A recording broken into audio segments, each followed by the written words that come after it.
Hello and welcome to Tales from the Backlog. My name is Steve Boshear and I am not running tonight's game. Jason, why don't you tell us about Nova? Yeah, this is a indie RPG by Spencer Campbell. Uh, yeah, I got into him like at the turn of the year, and it's about um, like basically like kind of mech armored suit pilots in a post-apocalyptic future where the sun has exploded, um, going out and trying to like do stuff in the dusk, which is like the wilderness outside of the settlements that have been built up around the sun shards, which are literal shards of the sun that have embedded into the earth. Yeah, Yeah.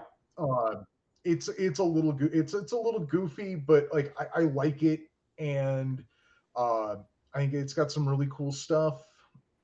So yeah, I kind of I wanted to get it on the show. that Uh, opening with the sun exploding reminds me a little bit of Blades in the Dark. little bit. Blades doesn't really have the like weird mech suits and bird aliens and such. No, they went a different direction with it for sure. Yeah, I see it though. I can see I see it. Um, so yeah, like I mean, we're gonna get a little more into stuff in a minute. But I guess if we're gonna have everyone introduce themselves, like introduce yourself, tell us a little bit about your character, about the spark you're piloting, and you know what? You don't have to do like uh, hold on. Come on, where did it go? Also, can you tell us about? Can you describe a recent memorable mission that your pilot has gone on and what they saw out in the dusk? Ooh.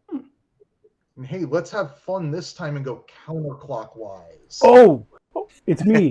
Thank It's you. Give me. me some Yeah, time to think. yeah, Let me same. think about all that. Okay. Well, my name is Sam Hell. My grim spark is Frogtown, a mech necromancer. A necromancer, A mechromancer. Right. Seraph.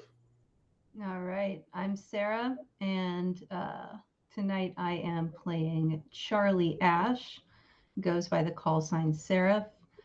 Charlie pilots a Scorch Spark, which is uh, can summon flames with the flick of a wrist, has multiple sun shards supporting her as she goes out.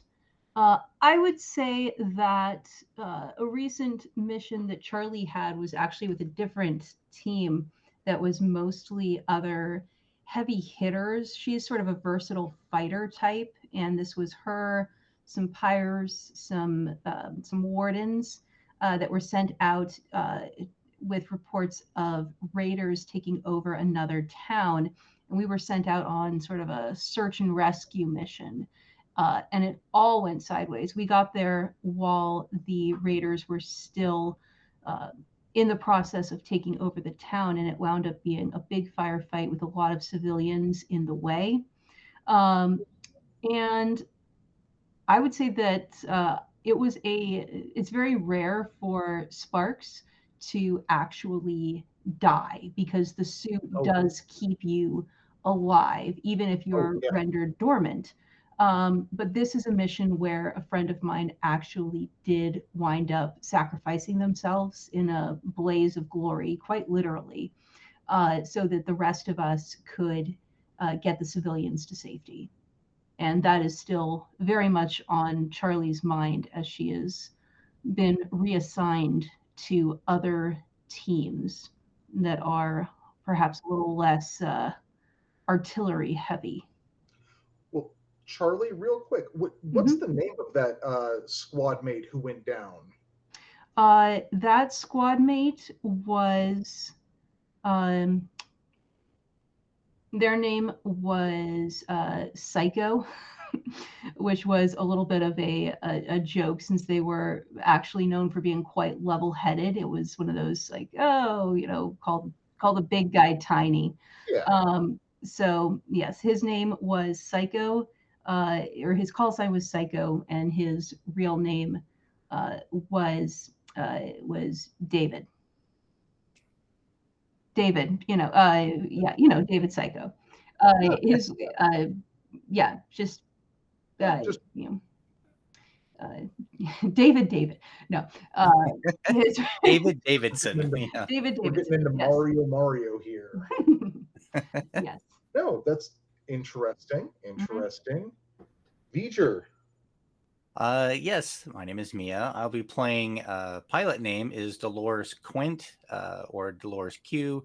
Friends just call her DQ, and call sign is V'ger9.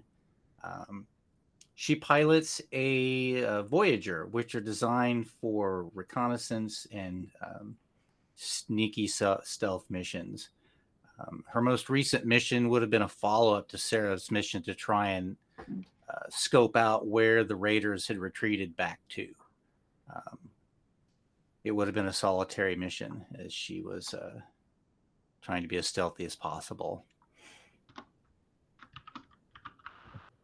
Sorry, I feel loud typing. But yes, good old Voyager. So I can mark my enemies, get target bonuses, all very...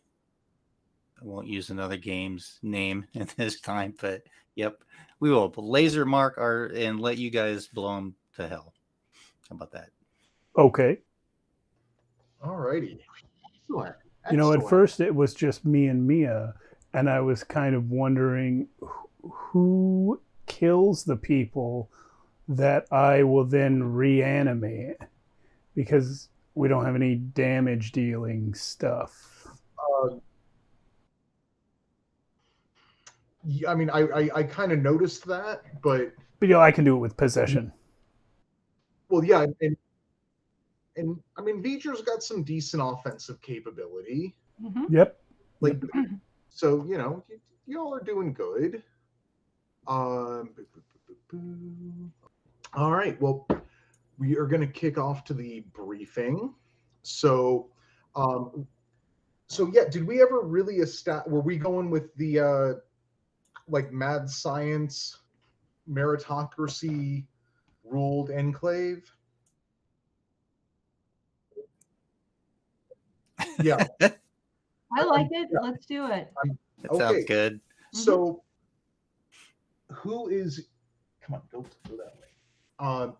Who is your commanding scienceman? Professor... I feel like it's got to be a doctor. Professor or doctor? Dr. Nimnal? Dr. Nimnal, yeah. Dr. Nimnal of the Science Council. Believe it. It's like Dr. Zayas then, okay. Well, I mean, the old world is old.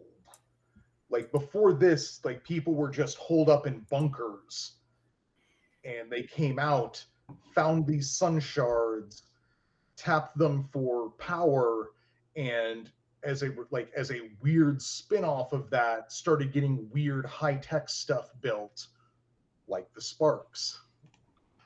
So yeah, Dr. Nimnal of the Science Council is telling you about recent reports have revealed a nearby industrial yard.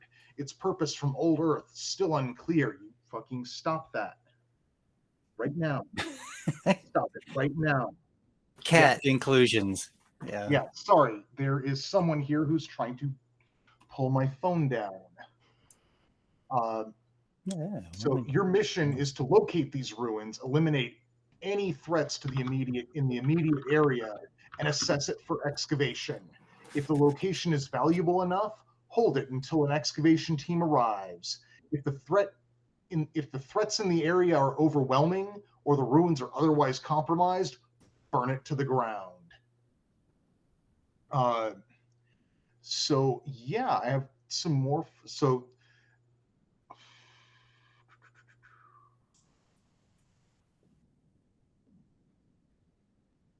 yeah, with the Science Council doesn't know what it was used for.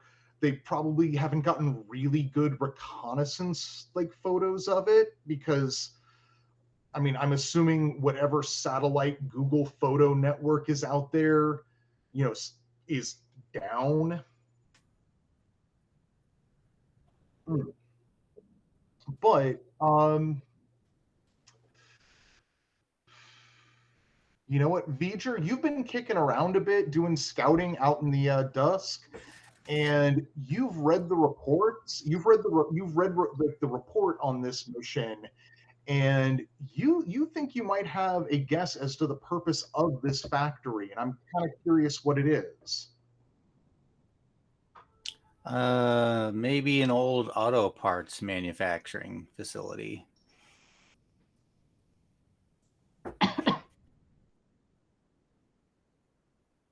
So like just like Maybe a parts like a place that does like vehicle parts and stuff. I was thinking more like an assembly facility where they assemble the automobiles, so there'd be lots of like different parts and things around. But yeah. So vehicle robotics and welders and aluminum car blocks. No, I Loot. I believe what you have seen.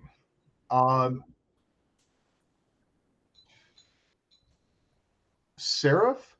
So part of this mission is going to involve traveling through an old Sunwell, and that's basically it's a facility where they would siphon power from the sun shards. And what's that like? What's that look like? Like what kind of place would that be like? I would say that I'm thinking about how the movie Midsummer kind of flipped horror on its head, where it was extremely bright and almost overexposed. And I feel like it's that kind of experience where it is a little bit like, you know what? THX. That's the thing where it's these bright, white walled facilities where everything just gets bleached out by whatever light bleeds out that we can't fully capture when we siphon off this light and heat. And it's got that sort of bleached out feel to it. And I think that it is, at the end of the day, it's not a terrifically healthy place to be, where at a certain point you are exposed to radiation, you are exposed to kludged together equipment in this post-apocalyptic future. So accidents and injuries are very common, and it is, there's a lot of bad juju in this place. No, that makes sense. Frogtown. You're noticing that you've noticed that there are signs of enemy movement in that area recently. You're not sure which enemies it is. So yeah, you're heading out from the city into the Crimson, which is the area just beyond the protective light of the sun shards, outside the city's bolstered walls. This area is like the least dangerous to explore, since the safety of the city is always within eyesight, and wiser enemies know to keep a great distance between them and the sparks. So you're heading out beyond the Crimson, into the dusk. And the dusk is essentially the largest part of the wider unknown. When locals refer to the dusk, they usually mean this area. Voyagers regularly come out to this region to attempt to map it, though their maps need regular updating due to the way the dusk shifts from time to time. Let me grab something off the shelf. Oh, yeah. So yeah, you're heading from the protective area within eyesight of the city out into the beyond that. Not like the deep beyond, but that middling sort of beyond. What sort of terrain is around this city y'all are from? Yeah, I was going to suggest if this is a science meritocracy, I'm thinking it used to be a college town somewhere near the Great Lakes. So there is the remains of the lake bed to the north, and the due south is just wasted plains that used to all be farmland, and then to the east is old. It starts rolling into sort of forests and hills that are obviously not forests anymore. And to the west, industrial areas. So which way are you all heading to get to this industrial zone? I would suggest that we're actually headed east into the forest, into the formerly forested and hilled area, because the industrial zone's been pretty well explored at this point. Unless anybody objects. Makes sense to me. No, I dig it. That's not what I wanted to write here. So, were you imagining like a former forest, or because I'm thinking like it would be like there's probably still like trees there, but they're like weird trees now that they don't photosynthesize the way they used to, except for that patch over there, possibly where the Sunwell used to be, where it's all grown up and like just real dense vegetation because it was all trying to grow up and like get at that sun energy. Mm-hmm.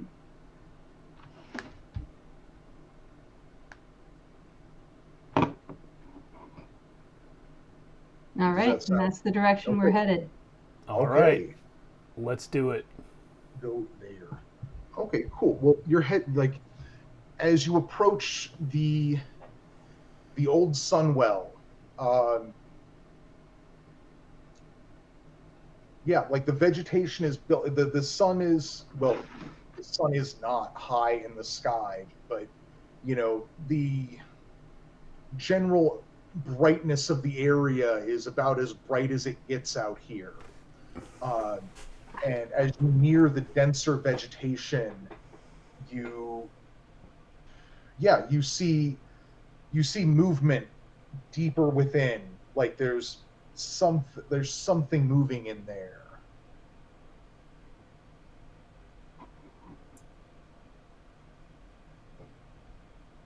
V'ger, do you think you can try to get close to that? Scope it out for us? I was just going to say, let me go take a quick look. Yeah. Oh, be sneaky about it. Yeah. Stay on radio. Cool. Nope, that went too far back. All right, so Mia, I'm going to have you roll your shade.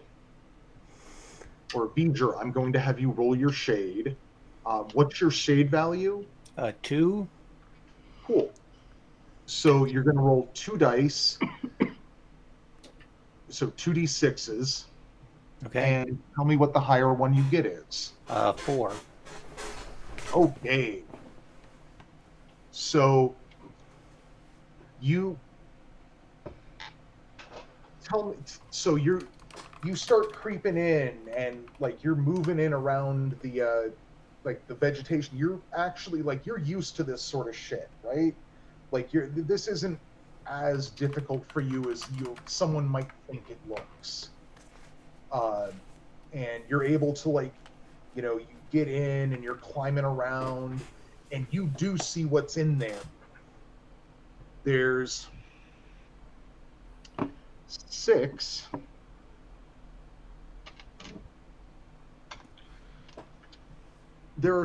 crows hiding amongst the vegetation and the trees.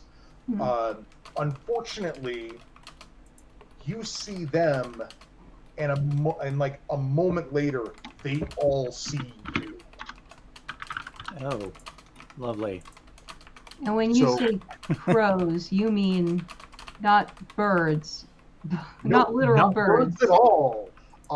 These are actually a member of the Corvids. This is here. The Corvids Dominion. Because humans were not the only ones on Earth during the Nova event. An old adversary of ours from beyond the solar system has lingered, waiting for their moment to mobilize and finish us off once and for all. The Corvids Dominion, as you all know, is a militaristic alien force wielding technology and weaponry that rivals the Sparks themselves. Locals call them the Corvids, since they are an avian humanoid species, wearing armor hammered and shaped to look like feathered wings.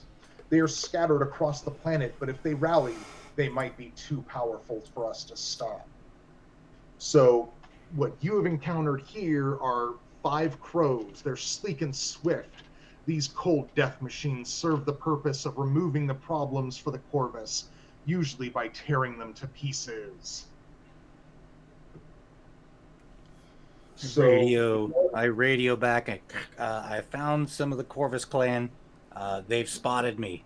I'll need some assistance, please, as I'm going to try and retreat strategically. Real quick. So we are initiating some combat action here. All right. Just setting that up in my own stupid space where I can remember. There they go.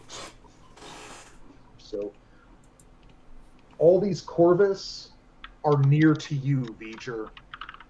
And V'ger, you are far from Frogtown and Seraph.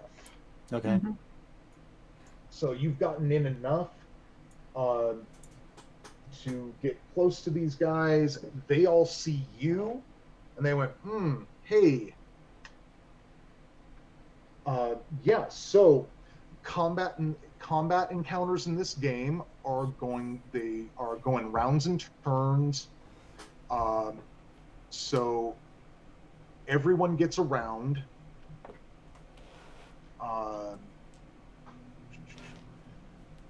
So yeah, each person's turn, you can move and take an action. And movement. Yeah, so basically movement, you can move one range band, and actions is anything the Spark chooses to do during their turn. Like powers, although you could be interacting with the environment. And once your turn is over, it goes to my turn. So you guys are up first. I'm going to assume V'ger is up first. I will. Basically, what I'm doing is retreating, but only far enough to lure them in, so that at the end of the turn, I will shoot off my hard light halo, which explodes at the end of the round, dealing 1 harm to all close enemies. Okay, well, and marking them. First, you've actually already marked 2 of them. Okay. So Oh, is that your passive? Yeah, that's her that's V'ger's passive. So V'ger, so are you gonna move first? Because you're currently. Said she was near, right? Yeah, you said they were near. Yeah, you're near. So they're not right next to you, but they're probably about to get right next to you. For the sake of viewers, the range bands are close, near, far, and beyond. Yes. Yeah.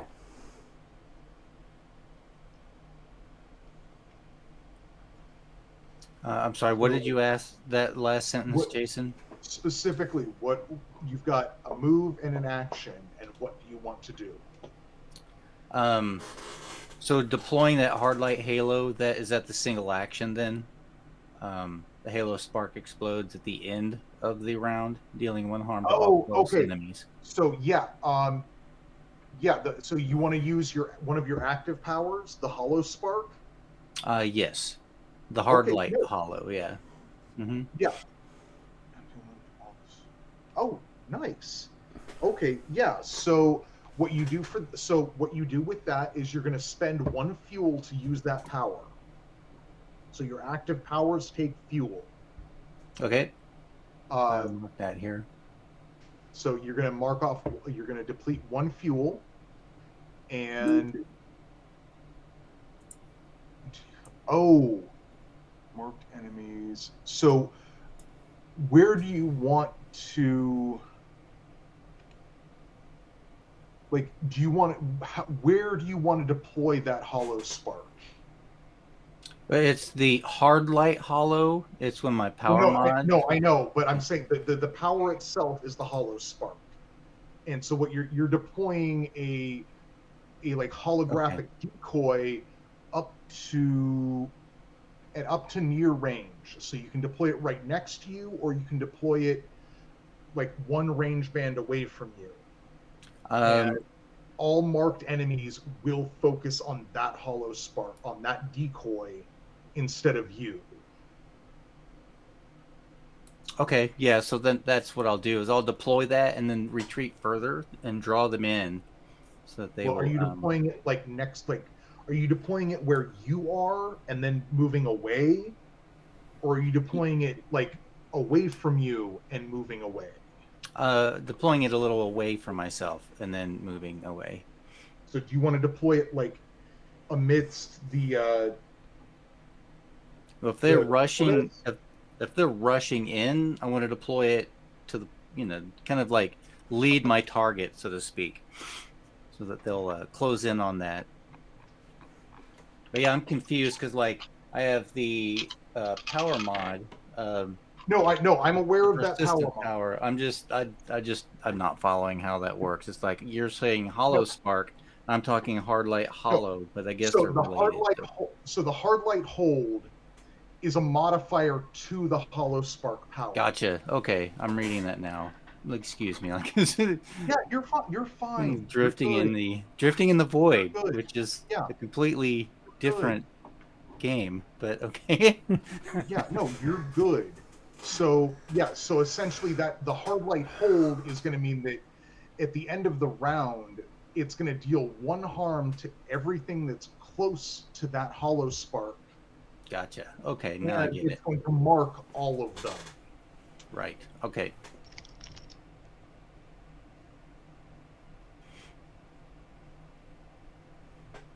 So I'm trying to determine where you want to deploy that spark, because you can go like, oh, guys go that way, or yeah, like I said, say I'm like here, and I'm going to retreat backwards, but leave that the fake me there, and like retreat and kind of move around a corner into like additional cover. Action. So are you moving back closer to where Frogtown and Seraph are? At a slight divergent angle, so that I'm not leading. There's not a lot of slight. No, I'm calling to you. Lead him to me. Bring him to me, baby. Okay, then I'm going straight backwards. Yep, come right at me. The deployed fake me will set off, and then they'll realize their mistake, and then continue pursuit, I assume. Seraph and Frogtown, which one of you wants to go next? I am sprinting towards the bad guys. So moving 1 range band, like making a move action, is going to bring you up close to V'ger. Okay. So I am close to V'ger, and how far am I from the bad guys? From the crows? Does that make them far?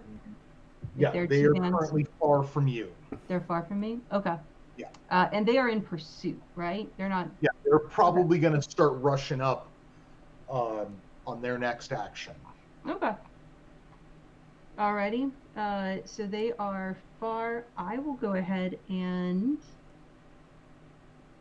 Nobody's gotten hurt yet, have they? No. You can change that. Yeah. Well, actually, I don't have anything that... I can't fire at far range. I guess I could do kindling. Number of... All right, I'm going to go ahead and fire off kindling because that doesn't seem to have a... No, that's... limit. Choose a number of targets equal to or less than your sun at any range. Yep, I choose the 3 crows that are closest to us. So they are all technically closest to you. There are 5 of them. You said 6, right? Okay, no, then I was thinking 5 and I looked down and I was going, but there's 6 there.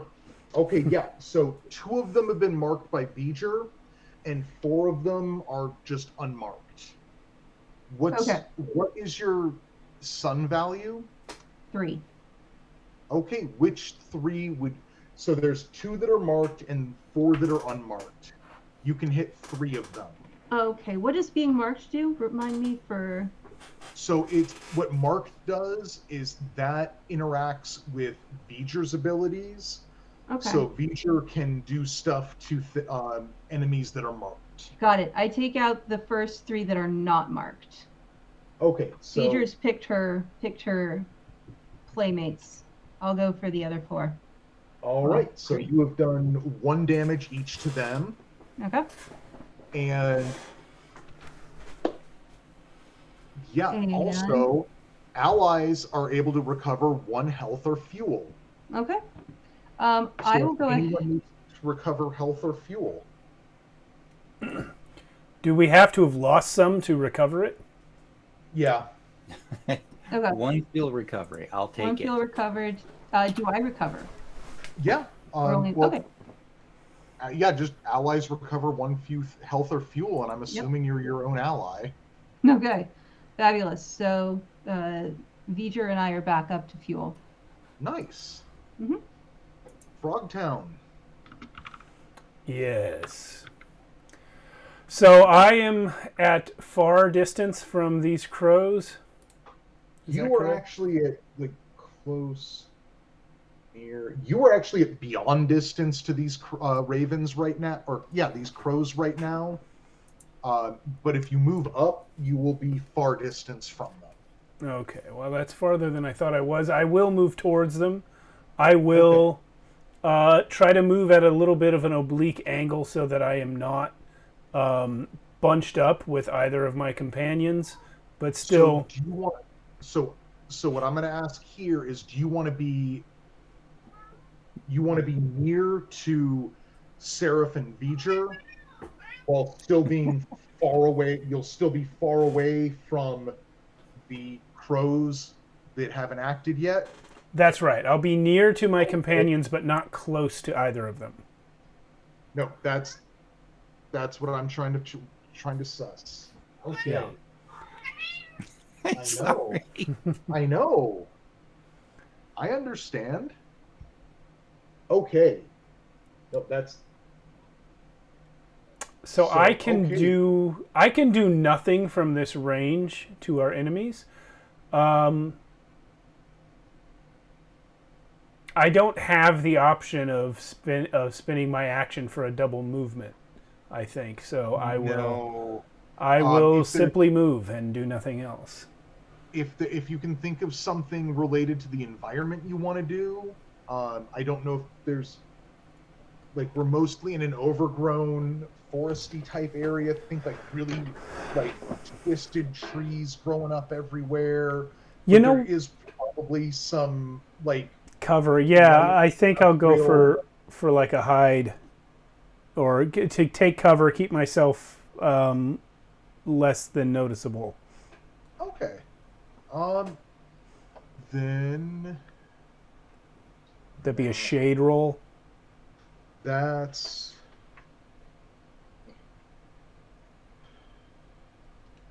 Yeah, that sounds like practiced, patient, and methodical action. Okay. Yeah, do me a shade roll, and let's see if you've stayed hidden.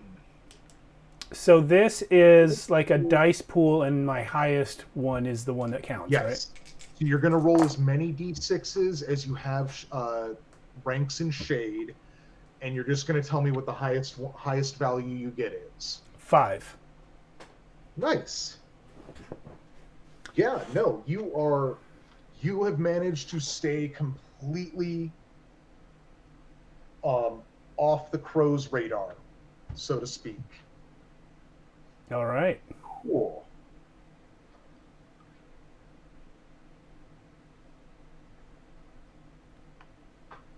Okay, Gina, choose an enemy.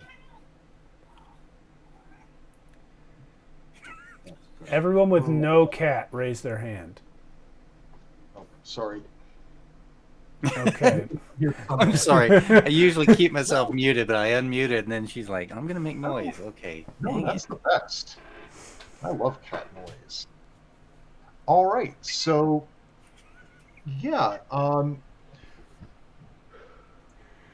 the two crows that V'ger marked move up to her little hollow thing and start wailing on it, and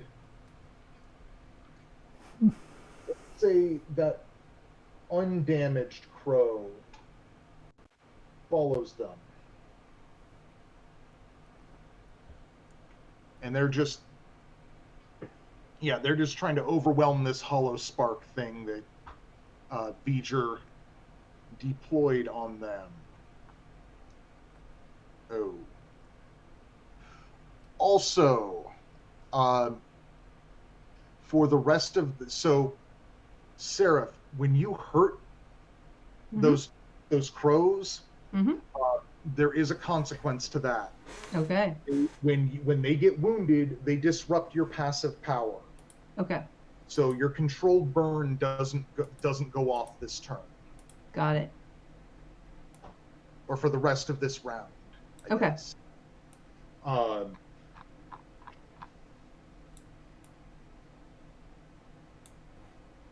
Sorry, it's like those guys go.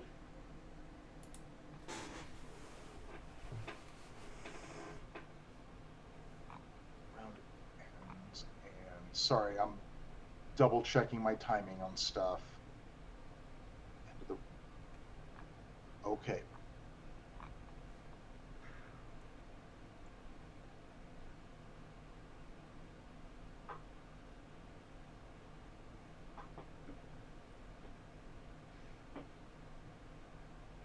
All right, yeah. So these three crows have swarmed up on V'ger's hollow spark. The others seem to be like they're kind of taking a step back from everything. They're not moving back, but it's like they're kind of trying to blend into what little shadows there are. Like they don't like being out in the light.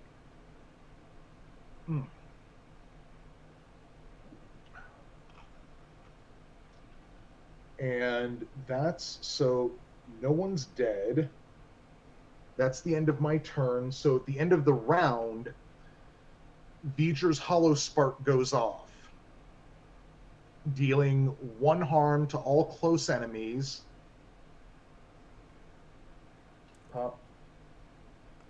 Pop. Pop. You're not here anymore. All those guys become marked. Yeah, so now we've got a new round. Sorry, I am okay. So new round, and who wants to go first?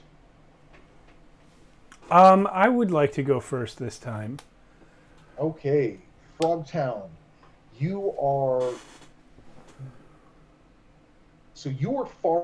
essentially far away from all the enemies, just through different routes. Okay. Talk to me. I would assume the most injured ones are the ones that just got blown up by the hollow thing. Technically, they are all the same injured. Okay. Just so everybody's at 1 injured? Yeah. Every one of these crows has taken 1 harm. Okay, so I would like to move to within near range of at least 2 of them. Do you want to head towards the 3 that are marked or the 3 that are not? I will go to the 3 that are not marked. Okay.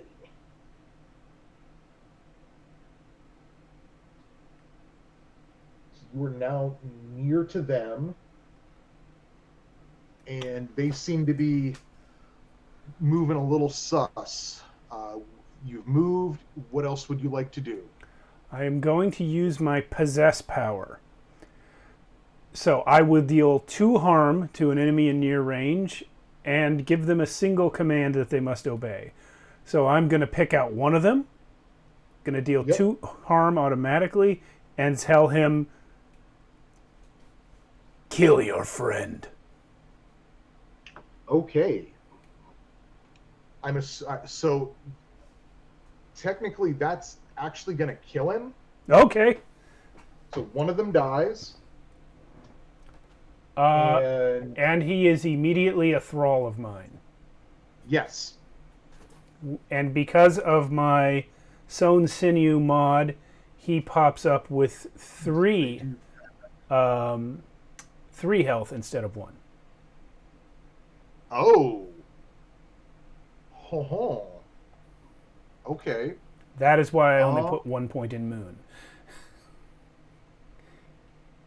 Ooh, he gets that 3 health from my son. Yeah, except when you hurt him, when you wounded him, yeah, you feel a backlash through your systems, and he's unable to. You can't raise him. Oh. He's disrupted your passive power. Oh, screw that guy. But you can still, honestly, if you take him out, so you deal the 2 harm. Yeah. Tell them, attack that guy next to you. You can still do that. Okay. Well, that is done. Okay, so, you... Come on. So, you technically just killed 2 of them. So he's going to swipe at that guy on the way down? Yeah, basically, he swipes at that guy. That guy was low enough health that he goes down 2.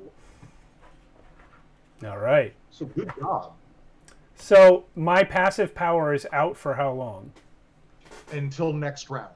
Okay, so neither of those guys gets to be thralled. But they will drop some stuff in a minute. Yeah, if one of you 2 can kill this 3rd guy that's near me, I can get a thrall out of it. But that was my... Next round. Yeah. Not next round. Yeah, next round. Not right now. Not right now. Yeah. Yeah. So, V'ger and Seraph, who wants to... So, there are 3 marked thralls next to you both. And one of the thralls that Seraph hurt is far from you both. Okay. Do you have any preference, V'ger? I have. I don't think any of what I'm going to do is going to be impacted by going before you or after you, so I can jump in right now. Yeah, go ahead. I've got an idea what I'll do, but it might change if you. Yeah, go, please. Okay. I'm going to go ahead and focus on. So, how close? You said these guys are near to me? There's 3 marked enemies near to you, and then 1 unmarked enemy that's far from you. Okay. And basically, radio's like, leave the marked ones to me. Yeah. All right. I will go ahead and And the one who's far is wounded though. Yes. I am going to use Snuff Out and focus all of my fury on him. He is going to take 2 damage, 2 harm. Ooh. Yeah, that is definitely enough to snuff out, like, your son's fury just scorches up their metal feathers, and it slumps to the ground. All right. And I am going to. I will actually stay close to V'ger in case she needs some backup on these guys that she's got marked. Okay. And so I think that is. So I will not take a movement on this turn. All right. V'ger. Over the radio, I'm like, Seraph, Frogman, check this out. And I fire up a salvo of homing explosives using my destroy power. So every Nice. marked enemy takes 2 harm and lose their mark. They do. Nice. I'm going to leave those marks there just so I can keep track of stuff. Cool. Well, that's you just burned up all my dudes for this encounter. All right. 6 times. Does Frogtown get the enthrall any of them? Excuse me, cat. No, unfortunately, he did not. I got to get him closer next time. But Next time, Frogtown. exciting and fun. Let's see what these guys dropped. Because you just killed 6 dudes on this turn, so Mm-hmm. so nothing. Just a quick nothing- reminder: the one that I dropped is going to make 2 drops because of Bountiful.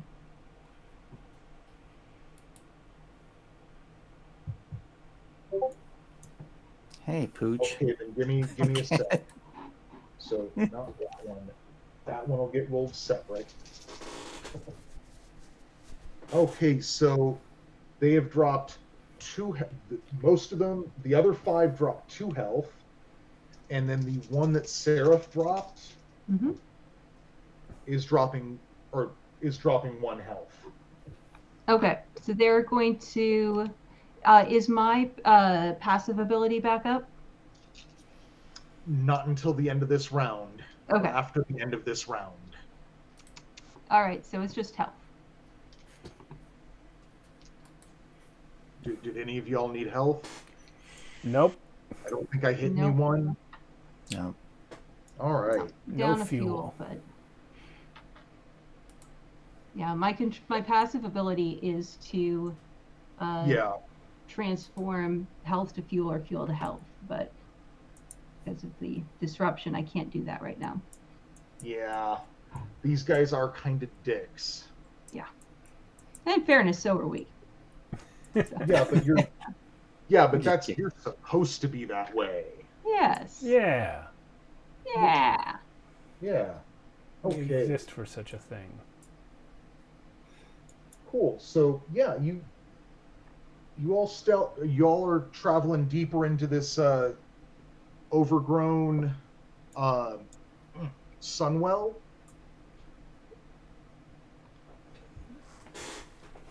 Yeah. And yeah, it's a lot like Seraph described it. It's like just white walls everywhere. Weirdly, it's a lot lighter than you expect it to be. Like going in, you'd expect it to be like, yeah, the walls are white, but there's lots of shadow. But there isn't. There's not a lot of shadow anywhere. It's more like, like almost as if the walls themselves are illuminating the hallways of this like complex. And even when there's like a tree branch tree branch, it's like this big around, but it's like, just smashed through the building. even that just is giving off virtually no shade. I'm uncomfortable. I leave the city because I like the dark. Oh, yeah, no, that's even with the Sunwell being mostly defunct, it's still really light in here.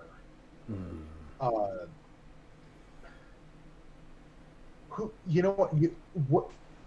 Does anyone want to find anything weird or interesting while you're traveling through while you're making your way through this Sunwell? Sure. Yeah, Absolutely. tell me what you find.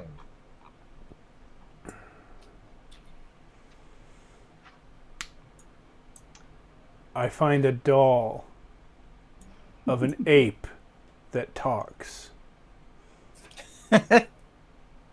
Would a human make a doll of an ape that talks? Now, Yes. Frogtown, I'm curious. Is this like a Donkey Kong style doll, or is this a hair? Pardon me. Is this a hairless ape doll? It is Donkey Kong style, and it's got a pull string. Okay. Okay. What does it say? It I'm says. assuming you pulled that string. What does it say? It says, "I'll throw a barrel at him." Man, that is like someone must have brought their kid to work to have that fucking be here, right? Yeah, maybe they made these here, or maybe it's a sign that the universe is madness and nothing makes sense. That's probably it, Frogtown. Probably. Pat you on the shoulder. I don't appreciate your attitude.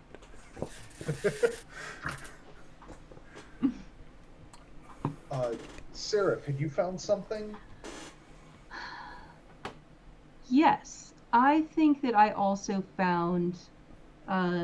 We walked through the locker room, and I noticed that there are a few lockers that have personal items have been taken out and put on the outside of the lockers. There's 3 or 4 of them in the locker room where there's like the pictures are on the outside of the locker for some reason, sort of taped up with other memorabilia sort of decaying off of it.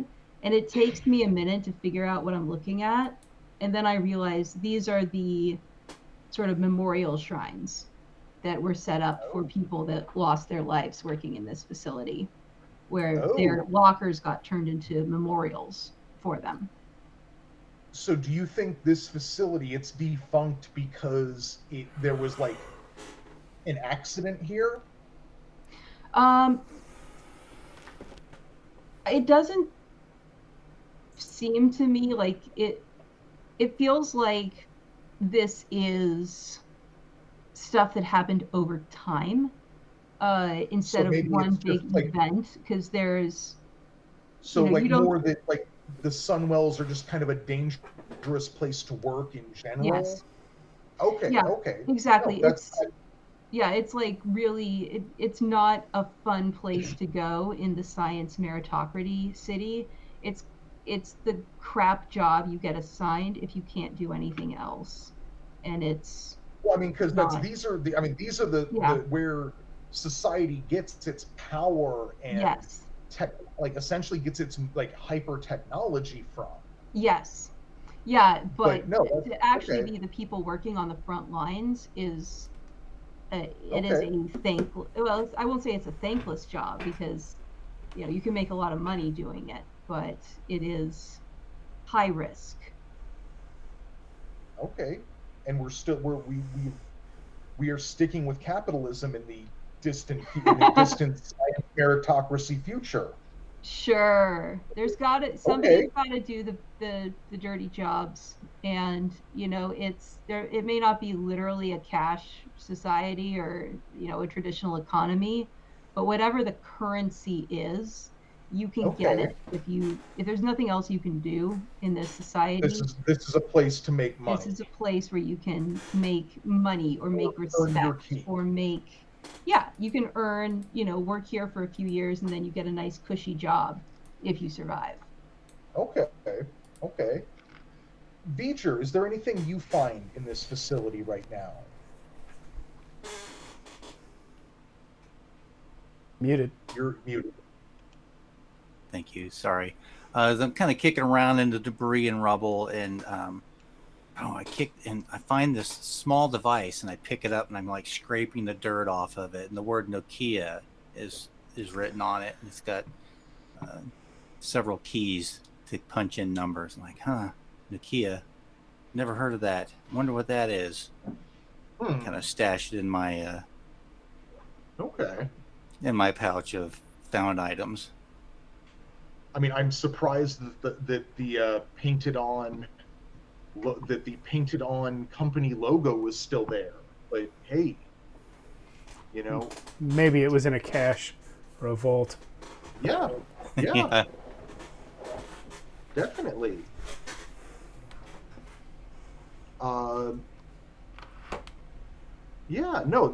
That is some really interesting stuff going on there. As you are all, I mean, do you like Frogtown?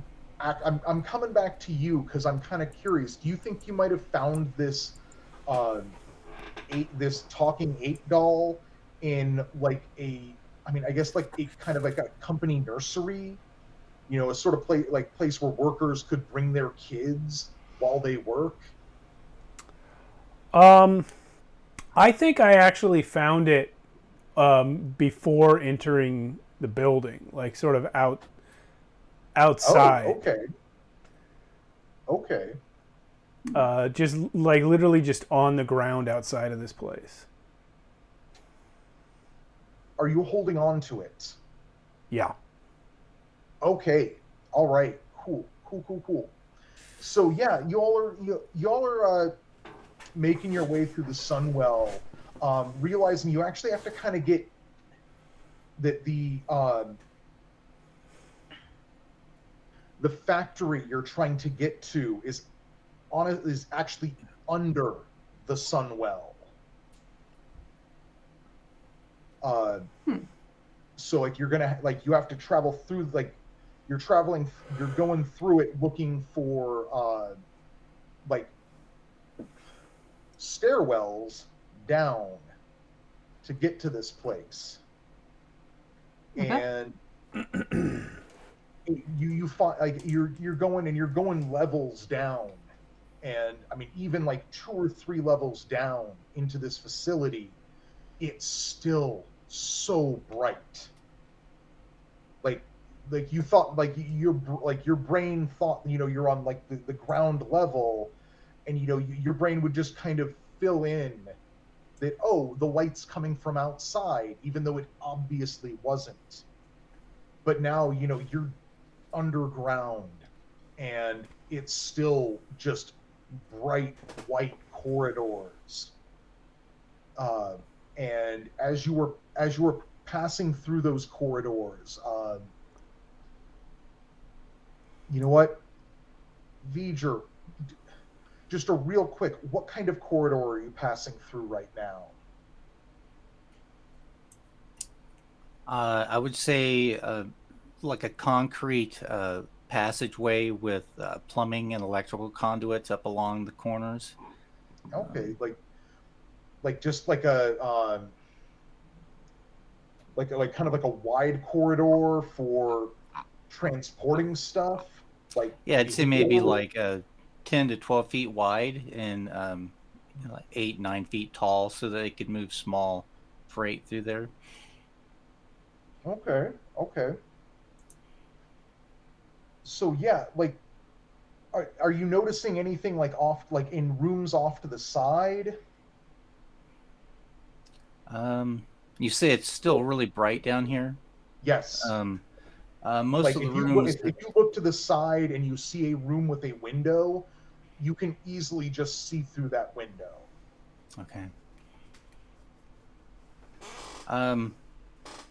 I would guess maybe some industrial equipment, like drill presses and that sort of thing. Occasionally, they would pass a table that might have like a cafeteria inside it, or Okay. another space we passed by may have like some busted up and broken computer equipment. A small Are you lab. passing by any of those spaces right now? What do you all say? Yay or nay? Yeah. Yay. Okay. Describe that space you're passing by to me. The interior space, there is a desk with a small computer server on it. Probably So it. it's Worthless. like a computer area Yeah. Mm-hmm. with servers. Yes. Okay. No, that's so from that area. Well, not from that area yet. You're passing by that area, and Frogtown, if you do not want to do this, let me know. But Frogtown pulls on that string again on the back of his monkey doll, and it says something new. What does it say new? It says,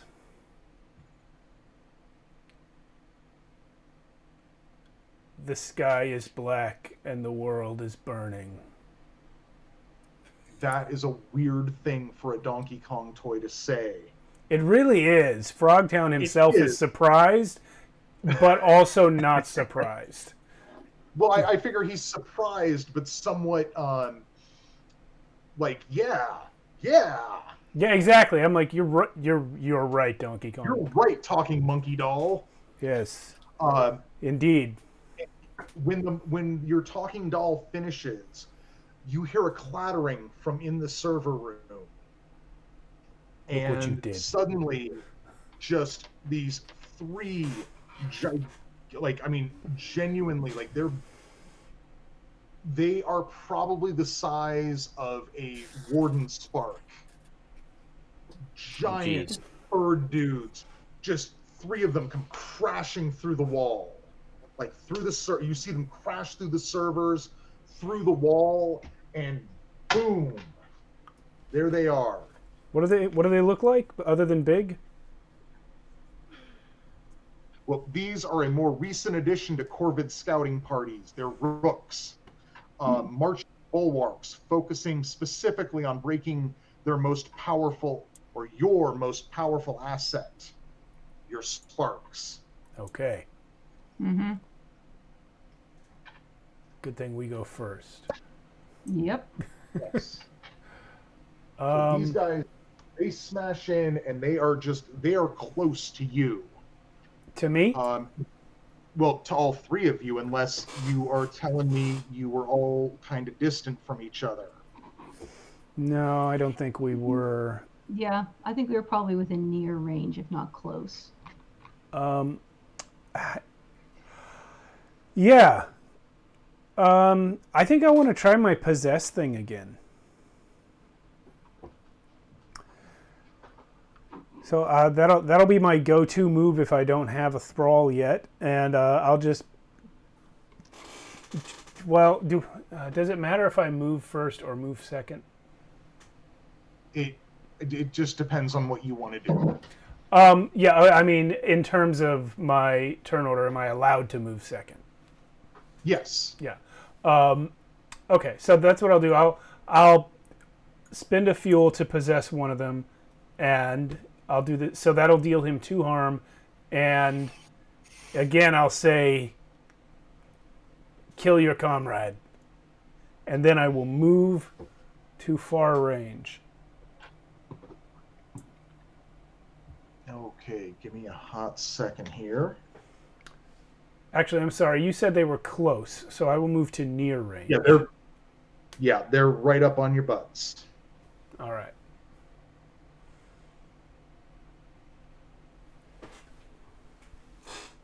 Yeah, fuck it. Let's be stupid. Okay. So, tell me about so are you backing off? Yes. Okay, so you're just going back down the tunnel you came from.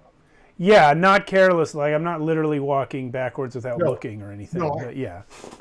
I mean, I'm assuming you're not just like full, just turning your back and running, but you're like tactically moving backwards just to give yourself a bit of distance. Exactly. Okay, cool. So yeah, that one goes just slashes into the one next to it, and there is a bit of flash from that hitting the other one. So on the one hand, you damaged all three of them. Unfortunately, though, you feel that same obnoxious feeling Ugh. that from when you hurt that crow earlier. And my raised dead is off. Yeah, until next round. Okay. I'd like to go next. That's all right with you? Yeah. All right. I'm going to move towards them to get myself between the bad guys and my teammates. And how many, within my movement, how many can I get in near range to myself? How many in near and how many close? So from what you can see here, they're already close to you. They're already close? Okay, I want to get they are close to you and V'ger. Perfect. I am going to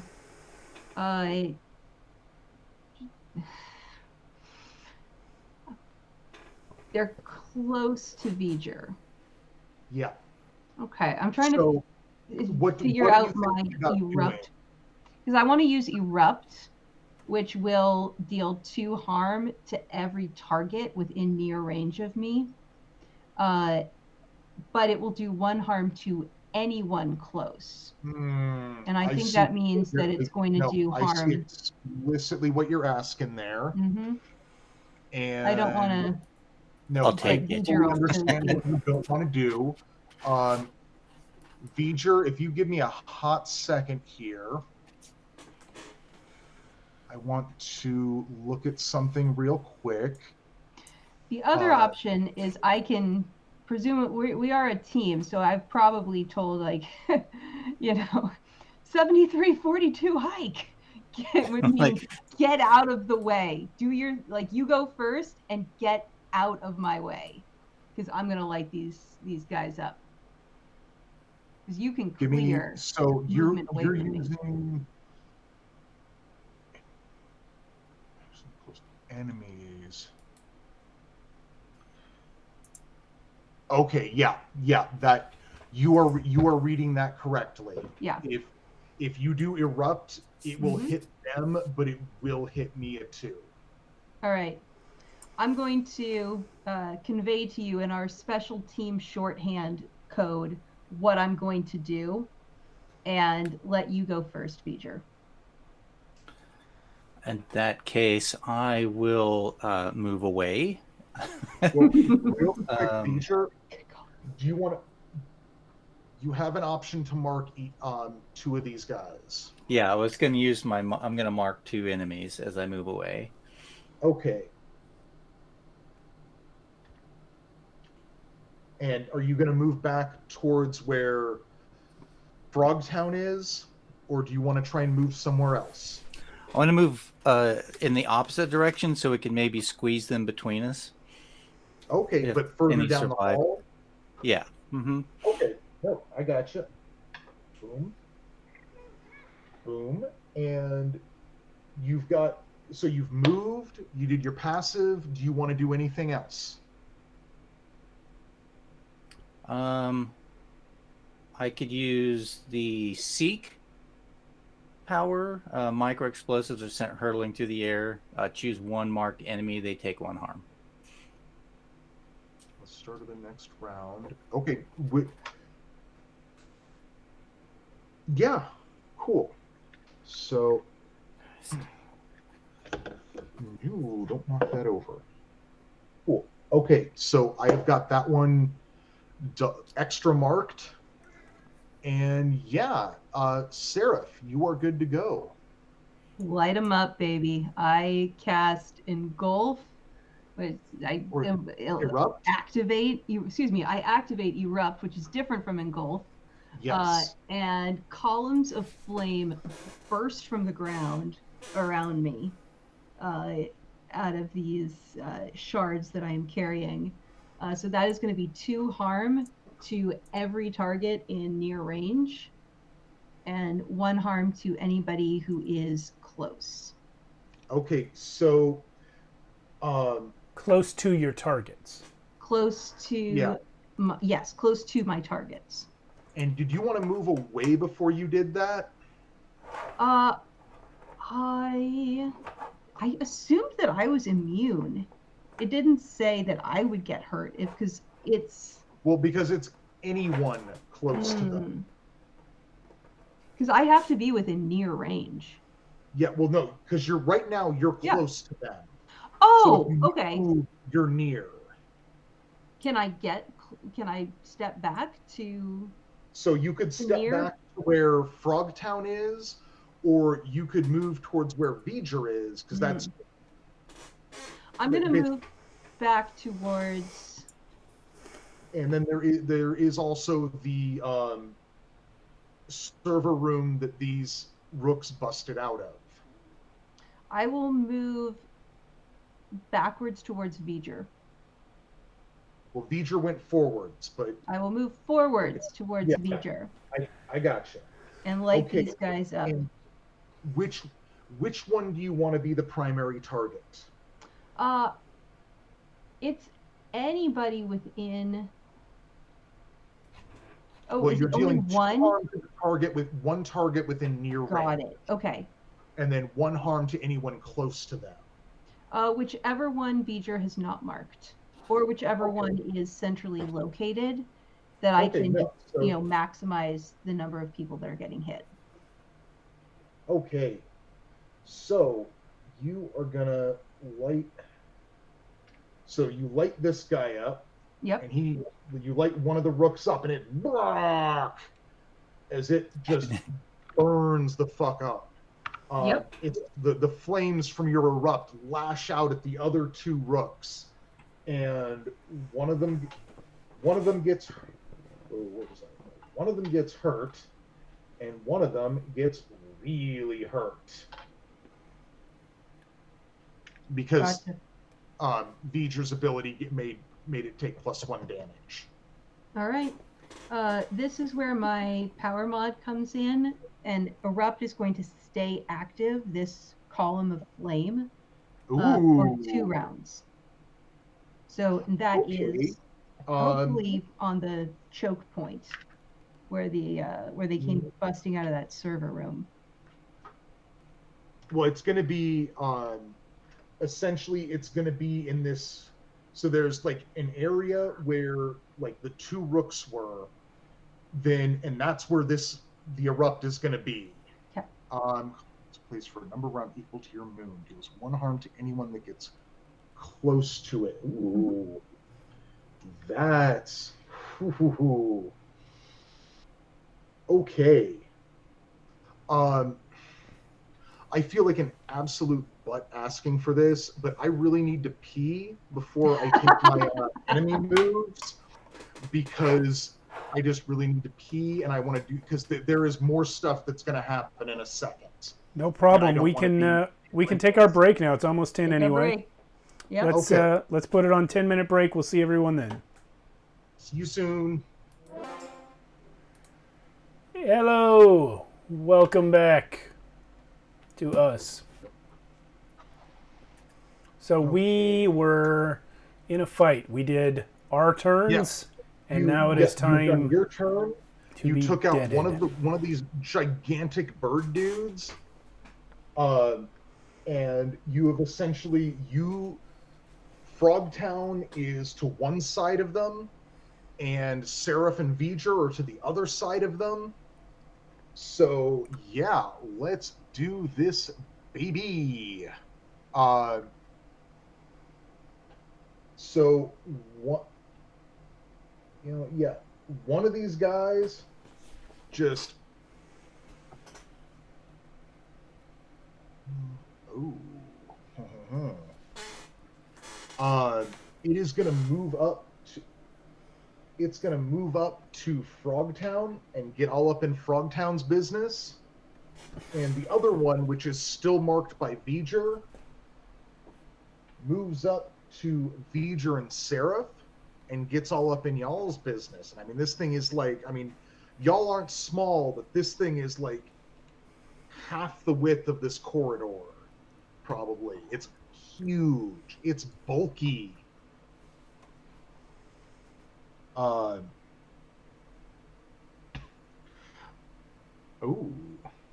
And from the server room that they busted out of, Mm-hmm.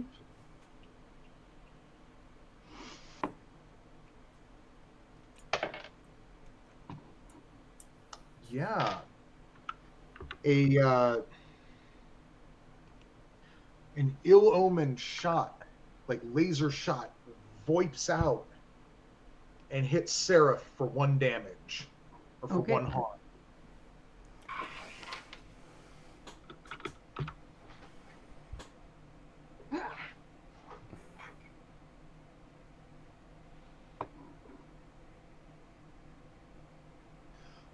Cool. Then the rook that Seraph took down drops nothing, Mm-hmm. sadly. It doesn't? Well, it rolls twice. Oh, true. Bountiful. Nice. Thank you for reminding me. It dropped 1 fuel. 1 fuel. Okay. And yeah, that's the end of that round. So we're into a new round. Who So wants they to take just they came up to us and then didn't attack us? No, because they can basically do 1 thing, Oh, and they need okay. to move to get up to you. Cool. I can activate 1 of its moves or deal harm, and I needed them to move. Slow. Everything's slow. And I mean, they were kind of big anyway. All right, one of you guys kill one of these guys, and then I can finally get a thrall. I did kill one of them. But that was on the turn when my passive was deactivated, because Oh. I attacked them, and apparently only my passive gets deactivated when I attack them. Well, I mean, technically Seraph's got deactivated as well, Oh, but it did? she Okay. had, yeah, but so you couldn't change what was dropped, That's fine. but your ability to make it, 2 drops was unaffected. Yes. I will go ahead then and go first and see if I can knock one of these guys out for Grim, or sorry, for Frogtown.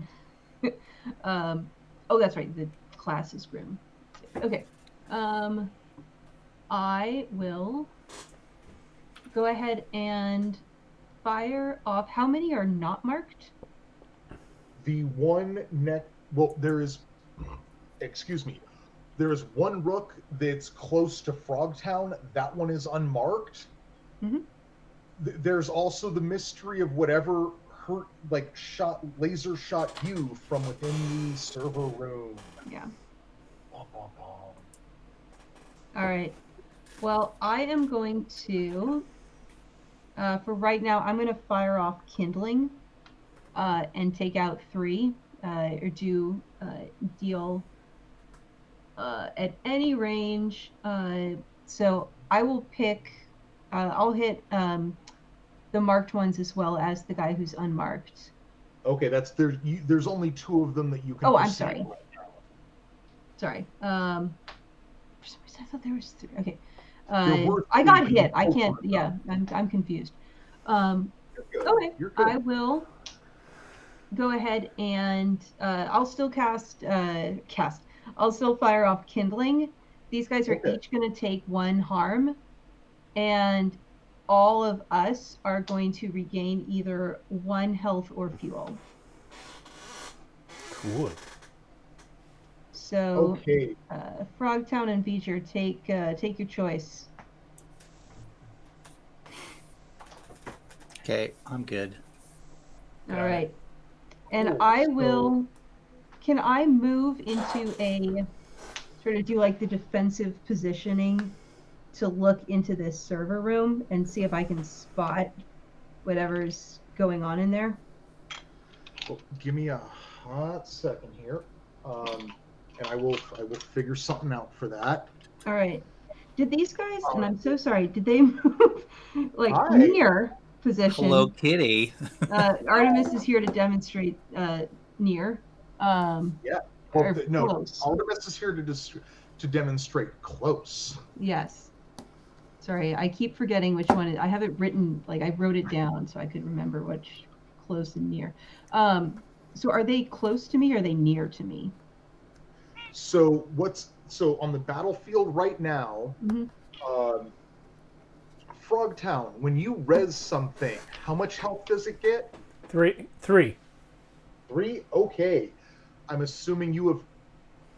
I think that doesn't need to be like an actual action or anything. No, it happened. I can do it to When one. an enemy dies. Yeah, immediately for 1 Ooh. per turn. Squawk. So Oh. close to Frogtown is the zombie-ish thrall of one of the rooks you just killed, or the rook you just killed. Close to you and V'ger is a really wounded and marked rook, and then you're beginning to think there's something going on in this server room as well. Okay. Unfortunately, the server room is kind of blocked by a Jet of flame. a fiery pillar that's just erupted from the floor. Okay. I will remain where I'm at then for now. I'll try to move over so I can see from a different angle, but I will not. Well, It's you not know a what, big move. There's probably lots of little like offices and shit off of this corridor. I mean, since I've kind of been thinking of it as like, there's lots of windows and you can see into them. You can't see directly into the room that these birds busted out of. But I mean, maybe there is there's other rooms like down this hallway. Okay. And maybe if you maneuvered around them that way, you could get a look. Okay. I will try that. I will try stepping into a doorway of the room that is next to the doorway that came out of, if I can reach that. At the very least, I'll get some cover. That is going to leave you. Okay, so you duck into the room that looks like it's the room next to the server room. It looks, I mean, there's computer terminals throughout, just throughout the room. There's dusty, kind of decrepit, and you can't actually see into the room, like the server room from here, but there is a door there. It looks like an old metal door. So maybe next turn. Yes. All right, that's my turn. V'ger. I want to unleash those micro explosives on the one that I had marked. Okay. They take 1 harm from all sources until the start of the next round. Okay, well this one is all okay. Choose 1 marked enemy. This enemy is right up in your face too. Yeah. And it's looking pretty hurt.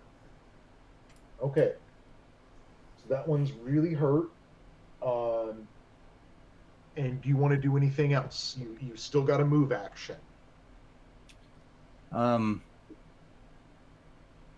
I'll move away from it, just a little further down the hall. Okay. Since it was near, I will move to. It was close. I'll move to near. Yeah. Sorry, I'm rearranging my battle mat.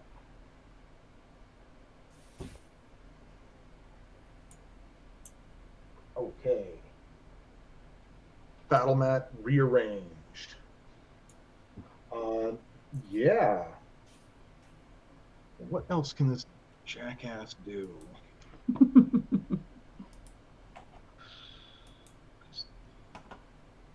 These guys can do. Ooh. Ooh. Okay. So yeah, that rook that you put your seek on, it's just staring you down from where it is. Like it's not even really moving from here. But flitting out from that smashed server room. I think I can. No, you know what? I'm going to do different. So this rook, you popped it full of micro explosives, and it is going to follow you further down. It's going to lumber after you down the hall. But that's really all it can do right now. Sorry, I want to mark that this is actually no, it's fine.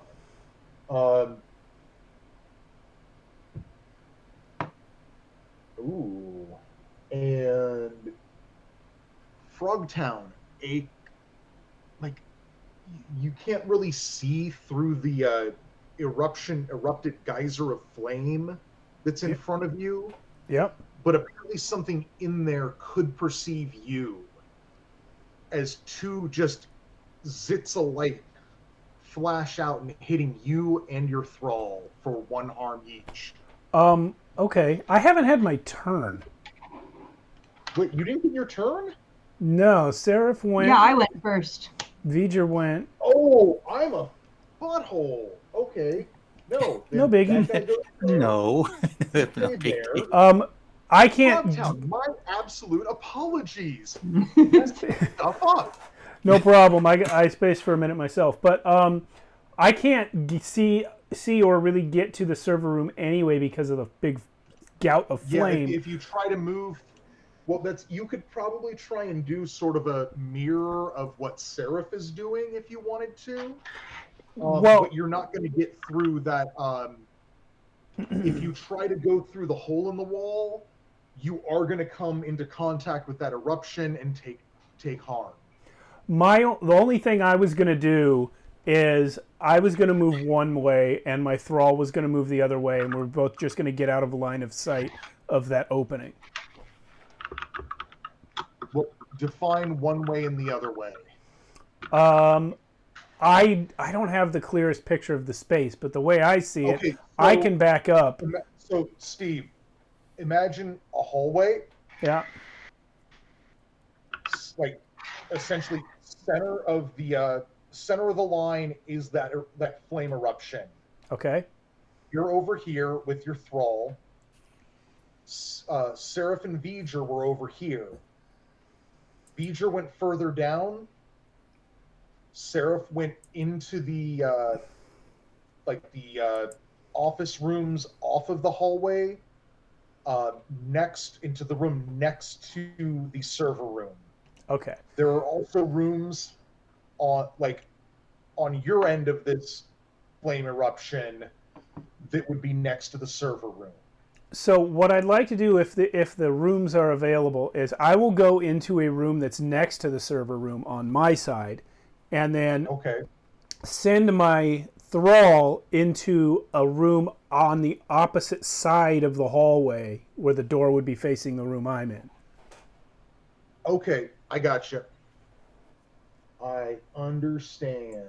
So anybody passing in front of the room would be surrounded by me and the thrall. Yeah. Okay. And you know what? I'm going to ask Frogtown. Is there a doorway into the server room from this room? I'm gonna roll for it. Okay. Yes, even no. Yes, there is. Okay. Nice. All right. And is that your... That is my turn. I'm not going to take any actions, just the movement. Okay. Okay. And I'm assuming that Then- that door that we just rolled for is closed. Yes. I'm going to say it's another metal door, pretty much just like the one Seraph's looking at right now. Cool. And yeah, so is the player turn done? You all have gone, right? Yes. Okay. Okay. So like I had before, that that rook is going to follow V'ger, but it's basically just lumbering after you. Oh,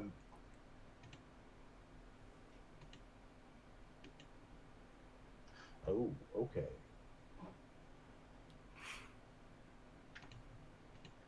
And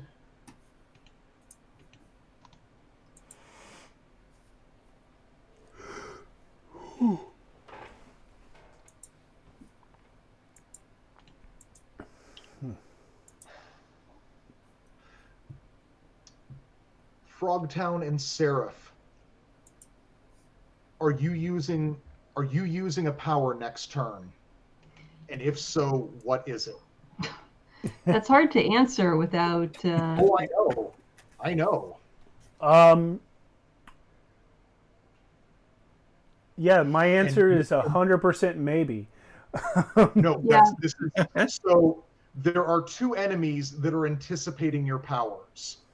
I see. Like So, that can essentially- see the future kind of thing. Kinda, yeah. Or So mind I will- reading. Tell what I'm you- asking Yeah. is if you're making a active power move next turn, you need to commit to it now. Gotcha. Well, I'll tell you, certainly what I'm planning to do is knock down that door. And then if there is an enemy inside, I will probably try to rush them to do a engulf, if I can get close to that. Okay. With that information about Seraph's actions, I think I'm not using a power next turn, because the only powers I could use would be something that my thrall would do, and he's not going to be in close range, or another possessed by me, which I don't want to, because I'll get my passive deactivated again. Well, I mean if it's so the crows and rooks have an ability that when they get wounded, they disrupt the target's. It disrupts the person who attacked them's passive power. Yeah, but I don't know. I'm assuming that Yeah, more creatures okay. of that sort are in there. Okay. No, that's okay. I just wanted to mention that yes, this is all I've used, but this isn't all that's there. Okay. Yeah, so I think that's my answer, because Okay. my main thing I want to do, or all of my cool powers come from having thralls, and my thrall's not going to be close enough. Okay. I wanted them to come out, but if Seraph's going to bust in on them, then they're not going to come out. Okay. So, real quick, can someone roll me 2d6 for the roof that Seraph took out? I'll do that if that's all right. Please and It's thanks a you. 6 and a 1. Okay, so that one dropped. I believe that's health. Okay. I believe it just dropped. Yeah, it dropped 1 health. Okay. So if anyone wants to have grabbed that 1 health, I'm hurt, so I would take that. I have Nobody not else been wants hurt it. yet today. so it I'm okay. slips through that engulfing flame, and you get 1 health. All right, I'm back up to 5. Did anybody claim when I took another one down and it dropped 1 fuel? Did anybody claim that? 'Cause there is still 1 fuel that I don't think anybody grabbed. I can retcon that I claimed it. I have space for it. So do I. Oh, you can have I'm it. down 2 for it. out of 7. Okay, and just going 1. forward, if you don't claim it, it goes away at the end of the round. Got it. Okay, we can't bank them. Okay, that's fair. Yeah.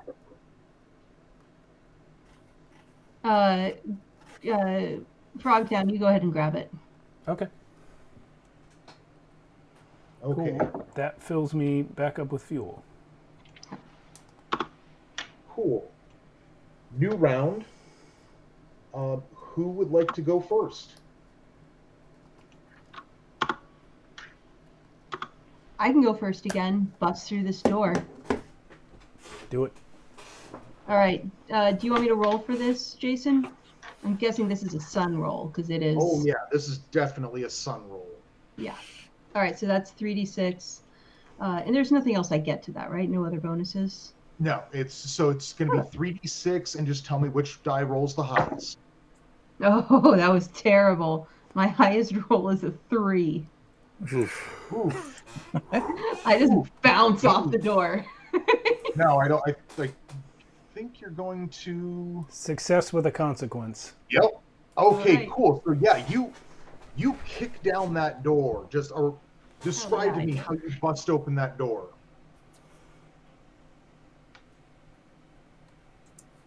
Seraph, describe to me how you open that door. I think it's exactly what you described, like a quick scan to look for like the dark side and just kick it actions movie style. I'm on, fortunately, the side without hinges, so it flies open, and I am just like blindly charging in, ready to give somebody a big fiery hug for shooting me on the shoulder. All right. Well,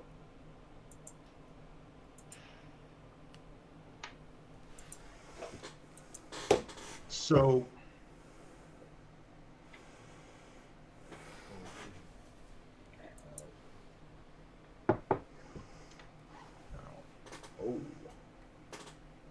That's not a good sound.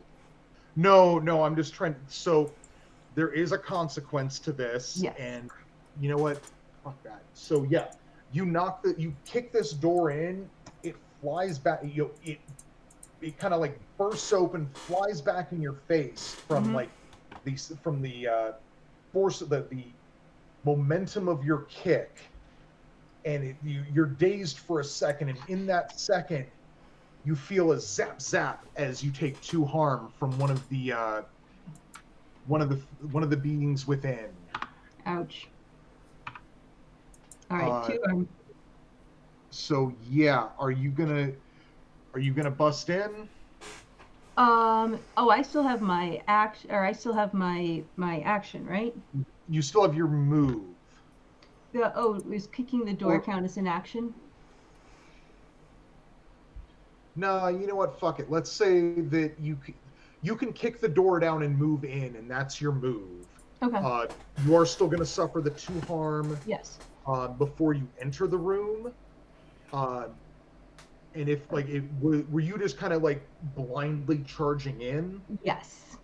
Okay, then yeah, I will not describe what is in the room until you've made your action. Oh, so I don't get a chance to kind of scope it when I run in? Hence my asking, you're just blindly running in. Well, I'm charging in, ready to fire off a power based on what I see.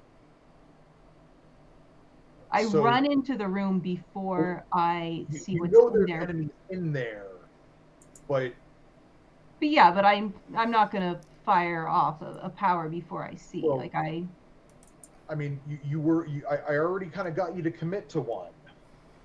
Yes, I'm looking for the enemy. I'm charging towards the first enemy I see to grab them and engulf them.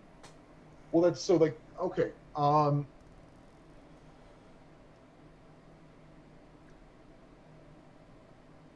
Yeah, so what, like the engulf is essentially Like that. going to take up the whole room because the room is close. Yes. So you're gonna hit any enemy that's in this room. Okay. It's just gonna be after that I describe the enemies to you. Got it. I do it. I charge in and I engulf instantly. Okay, so you charge into this room, let off this burst of flame, Mm-hmm. and you hear the. Oh, you don't hear that, unfortunately, but you do hear the dying screeches of two ravens that you just burnt to a crisp. Remaining in the room is 4 very colorful, very well singed magpies. Ha! And upon the death of those 2 ravens, sorry, I'm just finding dice that I can see decently. Upon the death of those 2 ravens, 4 crows burst into the room with you as well. And 1 raven gets back up. Nice. Okay, that's going to be this one. Well, fuck it, it's not that. It's going to be this. Sorry, I'm trying to keep track of everything with dice. So I'm trying to like keep those dice consistent within what I'm using them for. That's there, and one of those ravens gets back up, and, like it's being puppeteered from afar. Haha.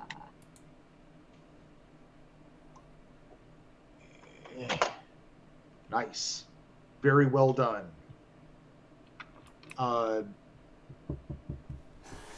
Yeah. Does it still make its drop? It'll make its drop during my turn. Okay. Or they'll both make their drops during my turn. Sounds good. All right. Well, So that's me. that very well played. Frogtown and Beeger, which one of y'all wants to go next? Door hit me in the face. You can go first.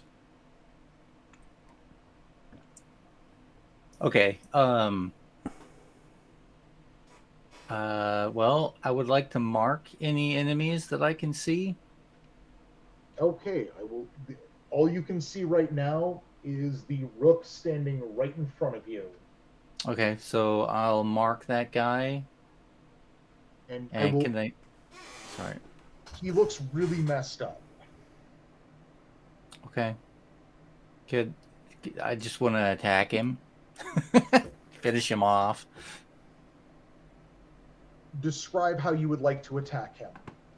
I thought maybe you could use the micro explosives again, but I think I want to make it a little more dramatic and fire the salvo. If you want to just describe, like your Sparks like preview image has like a cool little like fiery laser knife. Like you can just attack him with something, and it's going to be probably it'll be a sun, moon, or shade roll. Okay, I didn't realize that. It would deal 1 damage unless he had something else going on, but that went away. Okay, instead of using a power, then yeah, I'll just approach and gank him with my laser knife. Okay, but how are you ganking him with that laser knife? As describe it to me a little bit. As he is occupying a majority of the hallway, I'll kind of like shift one way to try and get him to like turn his attention just a smidge, and then like roll around and then stick him from the other side. Okay.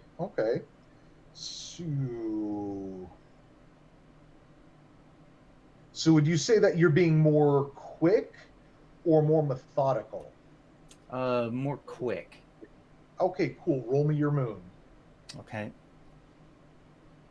That would be 3 dice. Cool. Highest is a 3. That's kind of 1, 2, 3. I rolled. Okay, well, I mean, you do deal 1 damage to him. Okay. Give me the thing. Which does kill him.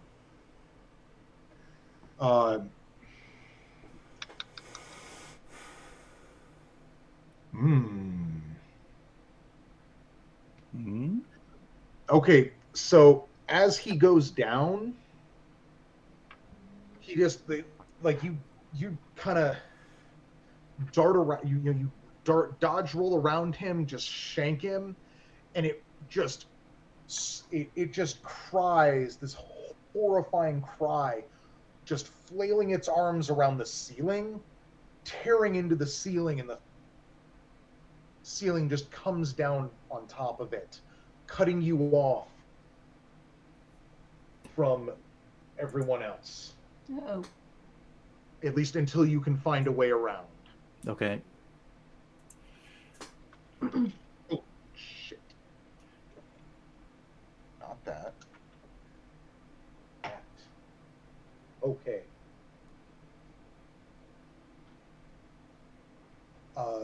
Do you want to do anything else? There are more rooms off to either side of this corridor. If I can still move, I'll try and move into one that is beside the server rooms. See if there's an alternate entrance into the server room. Yeah. No, there's definitely a room on that side you can go into. And luck roll. Cool. Yeah, there is a door leading into the computer room that Seraph was in. Okay. But it's still closed. Gotcha. All right. Thank you. I yell, look out That for is right. doors! So at this time, from where I am, there is one of my thralls across the hall from me, another thrall in the adjacent room with Seraph and some baddies, and then the room after that, adjacent to that, is where V'ger is. So there's the room you're in. Yeah. Well, next to you is the server room where all this shit's going on. Right. There's the empty computer room next to that. Okay. And then beyond that is the room that V'ger is in. Copy that. Okay. So I have already committed to not using any powers this turn. So I am going to... And there are no more enemies where V'ger is that right? Yeah, V'ger is enemyless. Okay. I will stay where I am, but my thrall that's across the hall, I would like to move into the server room. If he can get there by going through the room I'm in, so he doesn't go through the fire, if that's still there. Yep, the fire's got one more round, or it's got this round. Right. So I will move just, in a circle in the room if I need to do that in order to trigger my thrall being able to move, and I'll send him into the server room. So essentially, your thrall can move, but it's only going to be able to move one. It'll be able to move back into... Pardon me. It'll be able to move back into the main hallway. Okay. That's as far as it can get this turn. All right. That's what it will do then. And if I could, I would make the one that's in the server room do a haunt, but I guess I have to wait. Yeah. My take on it is that I didn't know the future at the time, so I actually, even though in real life I did know, Sam Hell did not know that Seraph was about to bust into that room, so that's why that went that way. I did not know that. Yeah. Okay. Well, that's my turn. Okay, cool. Then it is my turn again. And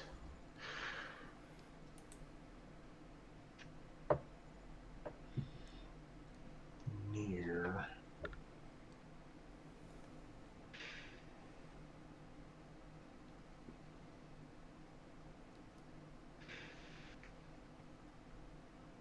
Oof.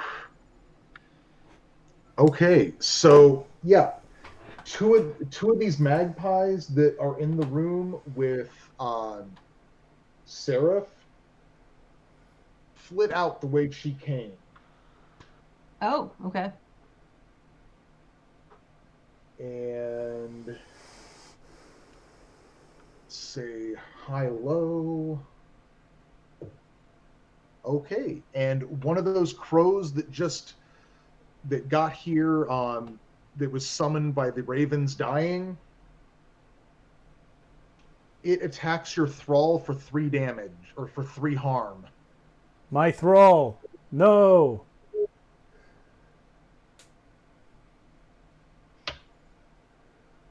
Yeah, he will die. Yeah. Does your thrall do anything when it dies? I don't think so. My supernova says Yeah, but that's an action I have to take. Well, no, that's so when you drop to 0 health, that happens. Oh, is that what? I couldn't find anything about what. I assumed it was just like a extra power. I couldn't find anything about. So that's basically for every thrall or for every spark except for the drifter. When you drop to 0 health, your supernova goes off and you go into like stasis until another one of the PCs can get to you and revive you, where you get revived at half health and half fuel, rounded up, and then you can keep going. So yeah, nothing happens when my thrall dies. It would if I took the Howlers mod, but I didn't. Oh, ooh, okay. Okay then. So let's drop some stuff. So I've got 2 corpses in here with Seraph. 2 rolls for each. Yep.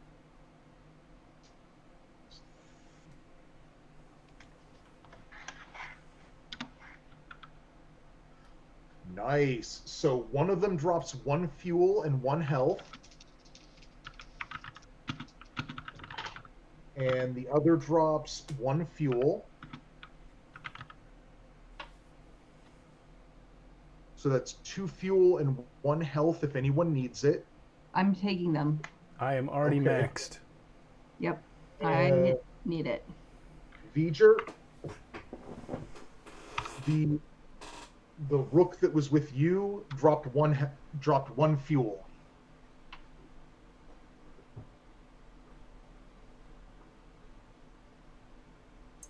I needed 1 fuel. Thanks. Good.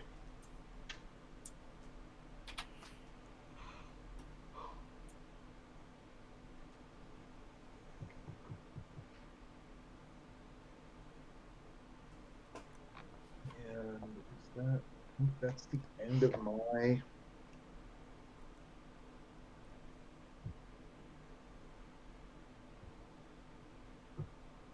Okay, so that's the end of my turn.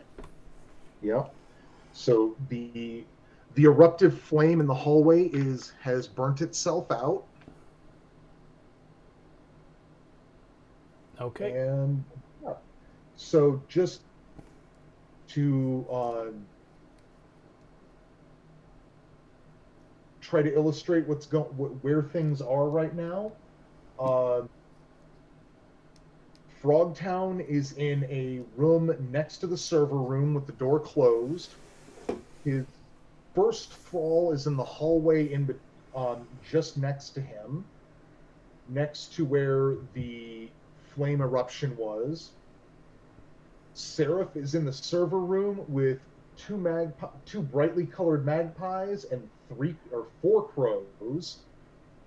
There are 2 more magpies in the computer room that Seraph came from. And then V'ger is in the room beyond those 2 magpies. And there's also a cave-in the corridor between the computer room and the room that V'ger is in. There's a what in the corridor? A cave-in. Ah. The rook that V'ger was fighting took the ceiling with it. Right, I remember. It's best for me if I go last, because I need thralls and you guys kill people. So do that. I'm happy to go first again. Unless Yeah, you go ahead. have something urgent. I'm just going to be coming into the room. So, yeah. Perfect, because I'm going to, hey, look, I'm going to do that again. That's me lighting myself on fire, and I'm going to do that again. I'm going to do engulf one more time. Nice. So I'm going to, again, jump at the most centrally located magpie, and... Basically, your engulf is going to just engulf this room. Yep, everybody. Everything in the room is going to take that 2 harm. Heck yeah.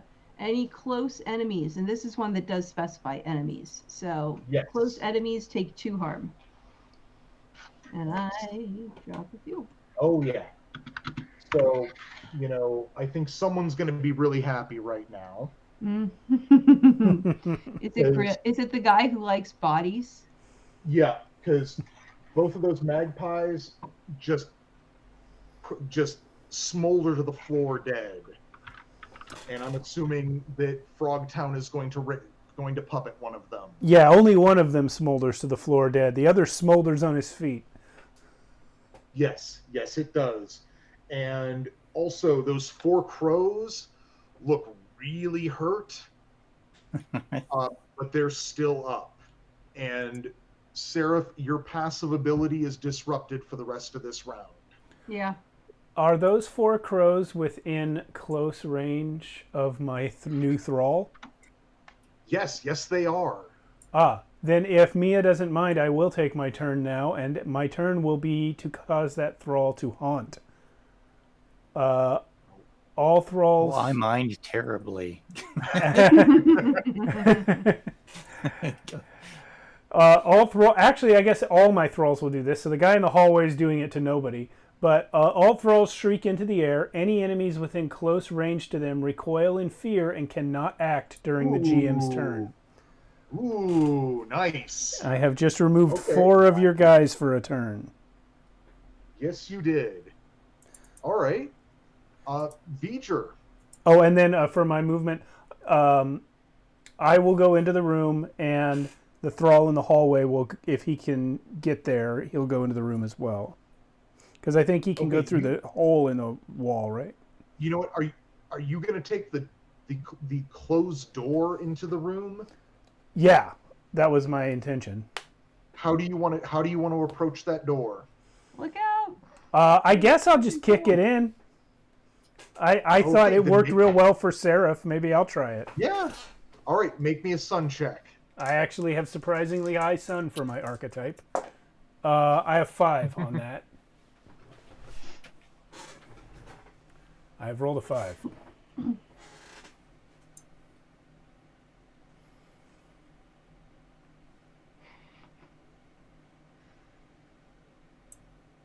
Okay. I've rebooted the GM. Yeah, no. I will dole out your consequence later. Okay. Well, 5 Do you is want- success with no consequence, isn't it? Oh, you got a 5. Yeah. Yeah, no, then you just come in. Yeah. And Okay. we'll see about consequences later. All right. Your thrall that's out in the hallway. Which way do you want? It can either go towards the room you just came from, or it can go where the flame eruption was. Yeah, I assume if I'm tracking with you on what the distance he can move, he only has to pass from the hallway into the server room if he goes through where the flame was, right? Well, he's going to have to go further down the hallway and then into the server room. Or he's going to go into the room you were in and then into the server room. I'll have him go down the hallway past where the flame was. I want to pincher movement with him. Okay, no, that's, I mean, if you look around, you can see him out the big hole in the wall, and just, he hasn't gotten there yet. Copy that. Yeah. Beecher. Or unless, is there anything else you're doing, Frogtown? Nope, that's it. I did a haunt and a move. All right. Nice. Beecher. I'll go to the door as best I can. Yeah, how do you want to approach this door? I'm going to knock. It's like, is it safe in there? Over the radio. Is it safe inside there? I hear a lot of commotion. No, it You isn't. just hear me, burn! Everybody burn! Well, you know what? Also, Beecher, do you want to, so there are 4 crows in the room with Frogtown and Seraph, and there are these 2 magpies in the room that you're facing, that you're like looking at the door to. You can mark any 2 of these guys. Yeah, I just hadn't entered the room yet, so yeah, I just want to... No, but it's at the start of your turn, you can mark any 2 enemies. Okay. And I was wondering if you wanted to mark anyone. If there's anyone I can see, yeah. Well, no, so you can't see anyone yet, but technically you can still mark them. Okay. All right. I'll do that, and then I want to go into the room. Are you marking the 2 magpies that are in the room? Yes. Okay. The ones that the room I'm about to enter. Okay. Apologies for the leading questions. I just, if you could see, if you could see what I had here, then you could go, oh yeah, those 2 guys, or those guys. Those guys. All right, so I will enter the room. I got to bust the door down, or I don't know. How do you want to approach this door? I hear sometimes people turn knobs. Yeah, I just want to casually open the door and step through. Yeah, no, that door's totally unlocked. Okay. Don't want to kick it in or do anything like that. I want to not draw too much attention. Just kind of like. So yeah, you are well able to just open that door, and you see the 2 magpies in the room next to the room beyond. Oh, hey, big surprise! Hi. That will be a moment to fire off a salvo of explosives. Are you destroying? Yes. Sorry. Okay. Cool. Every marked enemy takes 2 harm. Well, I mean, there's some good stuff there.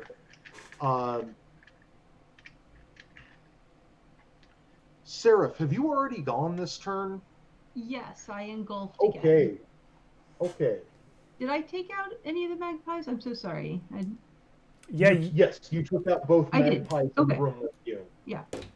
I was checking more because that meant that Frogtown thralled one of them. 2 more magpies just went down, and so I don't think Frogtown can thrall another one. No, because we're still in the same round. Yeah, once per round. So no, I don't get one of those guys. Okay, so yeah, Beecher, you casually open that door, see the 2 magpies, and go nope, and just like, Robotech the heck out of them. Right. Bloop. Yeah, and is that the end of y'all's turn? I think so. Yeah, y'all's turns. Yep. Okay.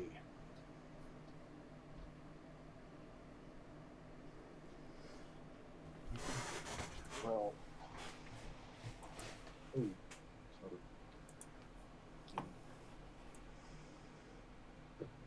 Well. Yeah, the four crows that are in the room with Frogtown and Seraph just genuinely freak the heck, like they, like, you know that, like when you spook an animal and it just freaks out?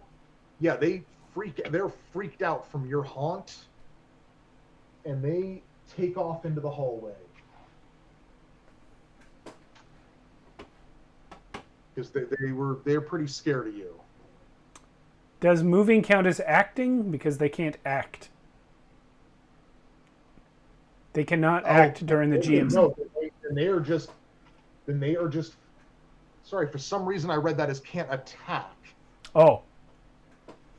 Yeah, no. Then they are just frozen in fear. Yep.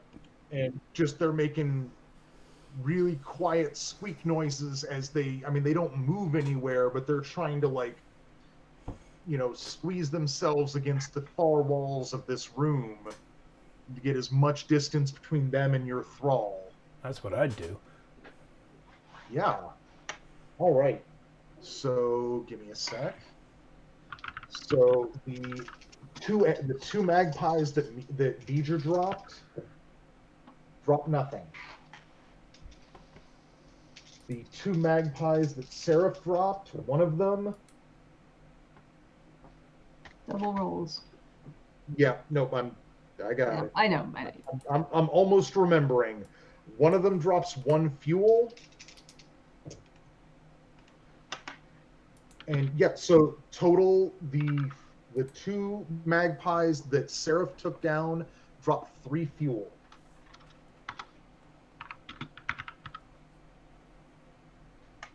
I grab 1 fuel. Does anybody else want the other? I can only take 1. Okay.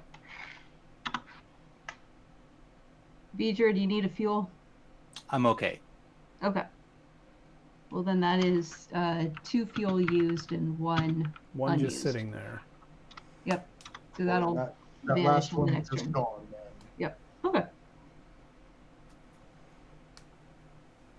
Okay. So yeah, new round. There's the 4 crows in the room with Frogtown and Seraph. And V'ger, you are 2 rooms away from them.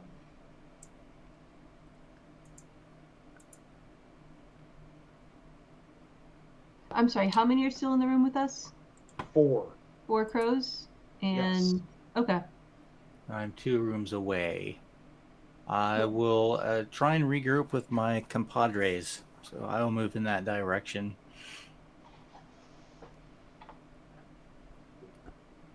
And you want to mark any of these crows? Anything that I can, yeah. Okay. So I'm just going to mark 2 of them. So yeah, there's 4 crows that are near to you through that doorway. 2 of them are marked. Do you want to do any actions on them?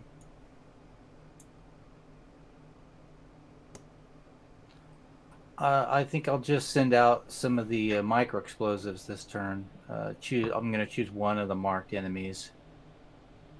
Okay. Anyone at your choice. That's fine. Yeah, they're both at the same health, so.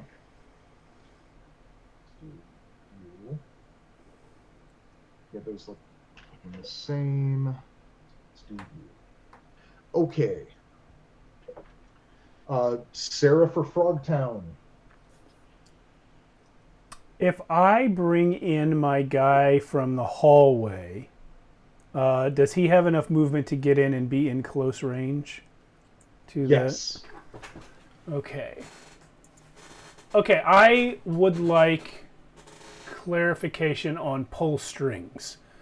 It says, command your thralls, plural, to lash out. And then the next sentence says, target thrall, singular, attacks a close enemy, dealing its harm. So what I want to do is make both of them attack. But Yeah, no, you can totally do that. I just have to remember. Okay, here's the catch. So I'm leaving the thrall in the hallway for right now. Okay. So just so I can refer to it better. Gotcha. The thrall in the hallway is a rook thrall. It can do it harms one close with splash 1. Okay. The thrall in the room with you is a magpie thrall, and it does 2 near harm. So it actually it needs a little distance to hurt people. Yeah. Oh, but it attacks a close. Okay, yeah, no. Then they just both be in the room. Okay. That's fine. Okay, I see what it's doing. It's just going to be, basically you're going to be able to take out three of these crows. I shall take out 3 of these crows. Okay, which crows would you like to take out? There's So, 2 that are unmarked, one that's marked, and one that has one that's that marked and injured, right? Well, they're all injured. So there's 2 that are unmarked, there's one that's marked, and there's one that'll take extra damage. I will hit the 2 that are unmarked and the one that will take extra damage. Okay. Spoilers, they're all at 1 health. So no, one of them's now at 3 health. Oh, yes it is. Oh, you son of a gun. Okay. You're stronger than you were before I killed you. Well, like immediately before, but they had 3 health It had 3 health to start. Doesn't it feel better now? Okay, yeah, there's 1 remaining in the room. It's like, cut the radio chatter, Frogtown. Or Frogtown, do you want to do anything else? Nah. You had your action. Okay. I have my action. I don't feel any need to move anywhere right now, so I'll just stay where I'm at. Sarah. All right, you said 1 remaining. Sorry. Yes. Is it the magpie or is it a crow? No, it's a crow. It's the marked crow. I'm gonna be like, Vidra, do you mind? Help yourself. Snuff out. Okay. 2 damage. Yeah, 2 harm. it's got 1 health remaining. Oof. So it snuffs out. Okay. So you've janked everybody. Guys, say hello to my new friends. Hi, new friends. They all just go, So Sarah, the one you just finished off dropped 1 health and 1 fuel. And the 3 that Frogtown took out dropped 2 fuel. Okay, I need 1 fuel, and that's all I need. And I'm going to take the health and the fuel that my guy dropped. And that leaves 2 fuel unclaimed. Yeah. Vidra, do you need any? I'm good now. Yeah. Are you still at full? You were using powers and stuff. Yeah, I'll take the 2 that are left there. I'm okay. I'm good. Cool. All right. How are we doing? Is everybody up to full health, full fuel? Yeah, I've never been hurt, and I've refueled enough times that I'm at full. Frogtown, what's your shade? My shade is 3, my sun is 3, Okay. and my moon is 1. Okay. Okay. No, I am just checking. You are at your max thraldom. Oh yeah, you're right. I didn't even think about that, but yeah. I just noticed it. I was Yeah, trying to see if they were persistent. It looks like they are persistent, and since you can move them, I guess they can come with you. yeah. I think since technically I can only move one every time I move, we'd be maybe traveling a little slower as a group, but Well, hold on. Let me get a look. maybe at that. out of combat it doesn't work that way. See if Excuse me. thrall any. Ugh. Yeah, but you'd be going a little bit slower, but you can keep them all in motion. Yeah. Like, Yeah, I not remember in- now. That's the whole reason I put my shade as high as I could. It's because of that. At first, I had shade 4, but then I realized with Sewn Sinew, they get extra health from my sun. So it all Yeah. came out that way. Okay. Cool. So yeah, you guys finished. You get around the caved in hallway as V'ger found a really easily accessible room next to it. And you were able to make your way down to the underground factory. But this is actually a little different.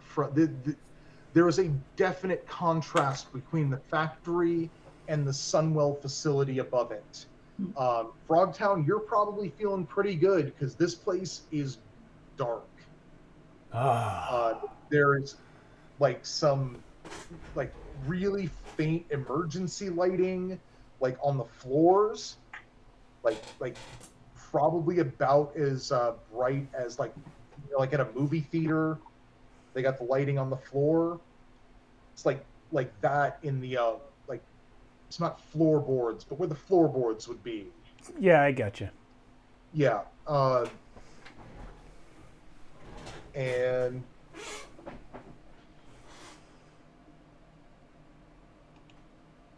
yeah, as you get in, as you delve deeper into this place,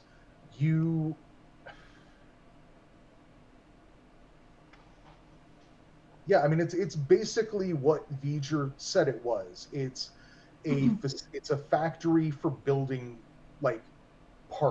building vehicles, putting them together. It's lots of big robotic arms, the size of your sparks. And since I haven't mentioned this at all, I'm picturing the sparks as being bigger than person sized, but they're not giant robots. Iron Man. They're big power armors. Yeah. So there's machines and robots, inactive machines and robots down here, the size of your sparks, that would be great for repurposing to help build things for for your mad science meritocracy, or if you were able to somehow just fully hold this area, maybe they'd be able to use it to build crazy vehicles or some shit. It's a place worth holding. It is a place worth holding. Okay. Unfortunately, as you get in here, where is it? Yeah. You hear there's just sharp squawking and a low murmur, like a bird murmuring, real quiet.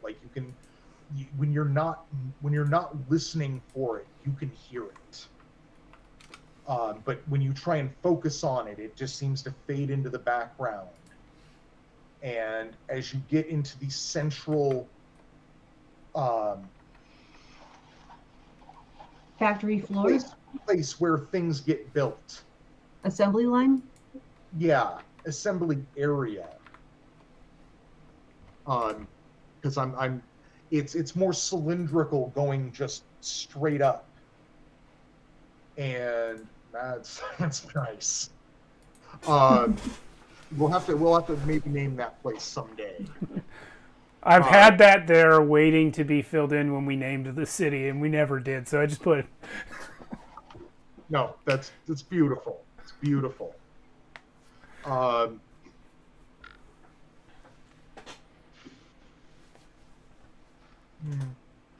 You just see a whole. I mean, just you can't count them because they're flitting around, and you have trouble keeping track of which is which of all these Corvids just all over the central assembly machinery. And like a couple places you see some that you haven't even seen yet, two-headed jays that are seem to be inciting their fellows in like an almost religious fervor. All right. That's a lot of birds. It Yes. definitely is. Have they seen us yet? Um, Do we need to all roll for moon? no. I think that's actually going to be Shade. Is that shade? Yeah. That's going to be everyone give me a shade roll.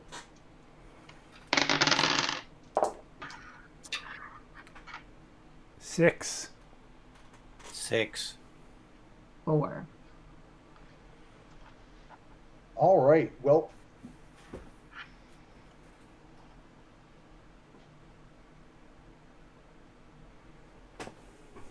yeah, they have not seen you yet. Are they pretty much in big groups?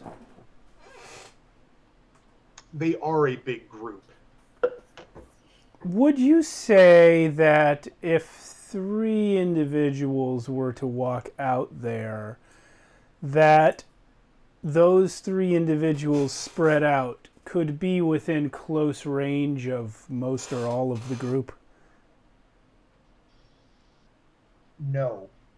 Fuck. You could be within close range of a number of them, but yeah, this is all like there are enemies that are like there are Corvid that are like genuinely flying around these structures. Okay. And some of them are on the ground, and some of them have are perched up on machinery or up top of things. So you can get close to some of them, but not all of them. So here was my plan, right? I have 3 thralls that look like these guys. Yeah. And they all have the haunt ability, which they all would use at once. But it seems like we wouldn't be able to stun all of these Corvids, just a number of them. So, is there a plan B that involves blowing this place the fuck up?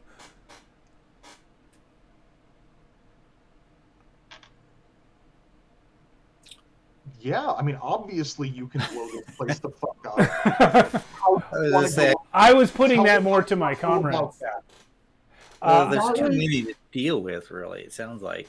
Yeah, that was option A is, can we take this place and hold it until an excavation team arrives? Right. So, and we definitely cannot take it.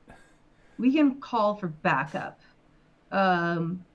The other option was if it's not salvageable or if it's unseizable, to burn it to the ground. Yeah. So those are the 2 success states of the mission. Obviously, the first one is preferable. But what I'm hearing is the first one is not an option. This place is crawling with the enemy. We cannot defeat this many. That's what I'm hearing as well, is that they are without number. So we need to Burn it to the Okay, ground. I'm also down this I'm gonna nest. say it's not just that like there are a lot of them. This would be a big fight.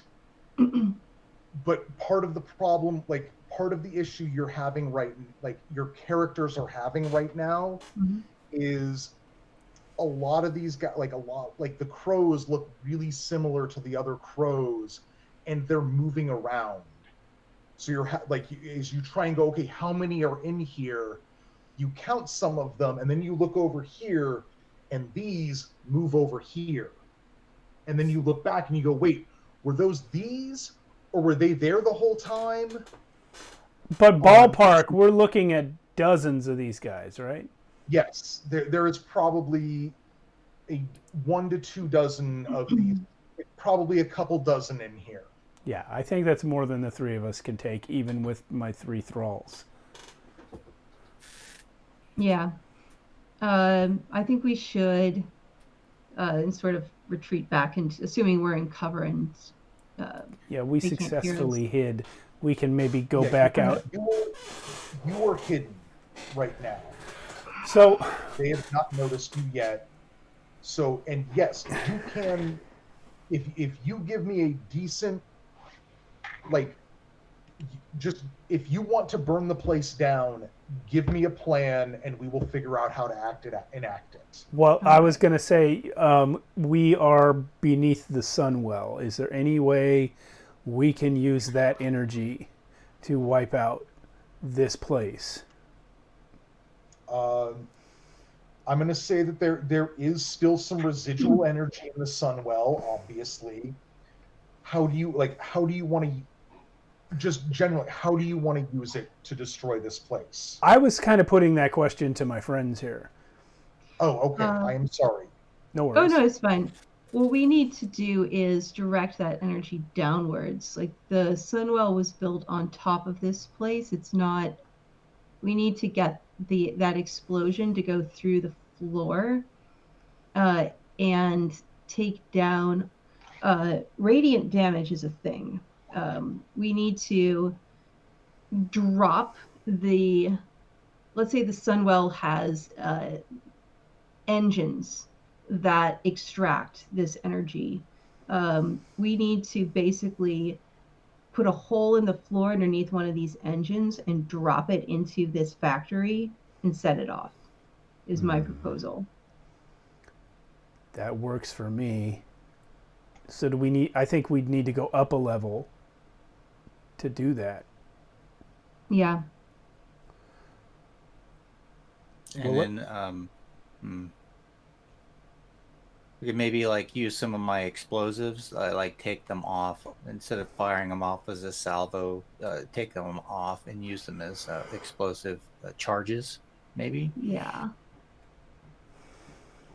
Okay. Yeah. This. And we can use perhaps my snuff out that is, conjuring a sharp focus. All my powers are around fire. I don't know if that's enough to burn through the floor and wall. I know 3 guys that would love to go at that floor with some pickaxes. Okay.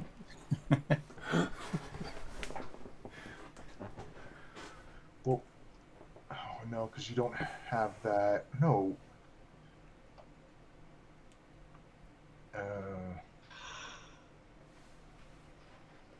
What kind of weapons do my thralls have? Are they using guns or lightsabers or? At this point, it's just going to be like their claws. Okay, well, they can claw up the floor. Technically, yeah. You actually have your Rook Thrall did have the ability to smash through any obstacle. Okay, it's probably not as good at that now, but you know what? Fuck it. Yeah. I think we have a decent number of options to weaken the floor and drop this engine onto those birds. Yeah. So, yeah. Well, you trying to drop? Yeah. Yeah. Yeah, I think that could work. So yeah, you sneak back up. Um, yeah, you sneak back up and you set your thralls to demolishing the floor beneath the where you've determined one of these engines are. And while you're doing that, V'ger and Seraph go up to the engine proper to try and just use V'ger's explosives and Seraph's flame to decouple it from whatever it's attached to, so it will just drop. Do we need to roll anything, or is this just going to work? You know, I think at this point in time, it's just going to work. We're hitting 11:20. It's fine if this just works. All right. I'm sad I didn't get to hurt y'all more, but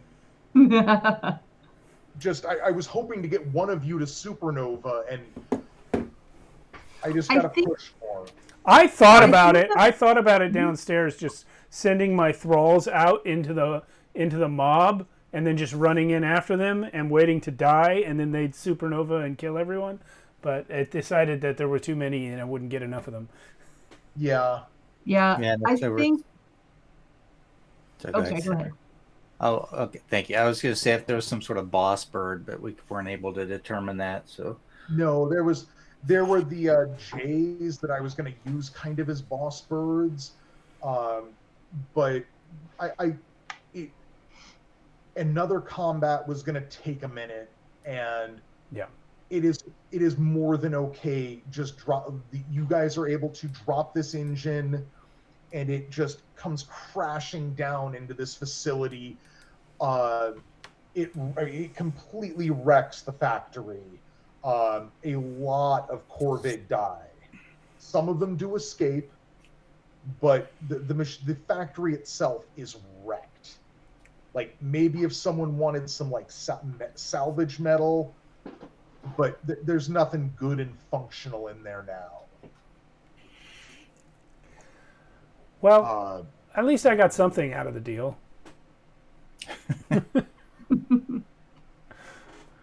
A doll and 3 zombies. Yes. I mean, as long as those things stay up, and I'm not sure how much your city's gonna like them, like keeping them around. I mean, at some point they're gonna rot beyond usability. Yeah. Okay. So, upon ending the mission, you do regain all your health and fuel. I don't think you really had any to regain at this point. We're still one feel short. Well, you get that back. And then we are going to go to page 29, if I can find page 29.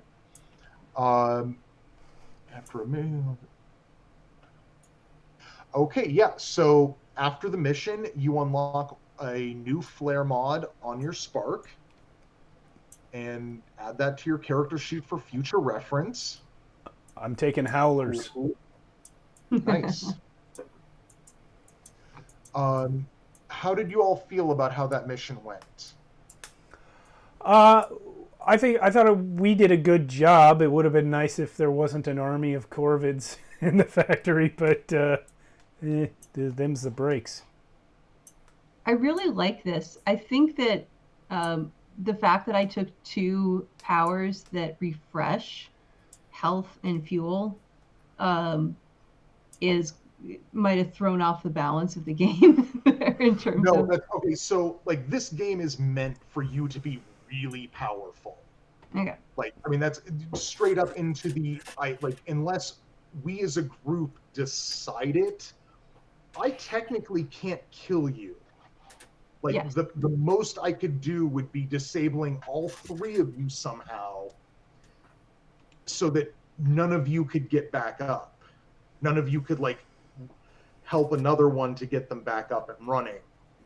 But as I'm finding, that's kind of difficult. So if I run this again, yeah, I got to throw more shit at you and not be as timid about it.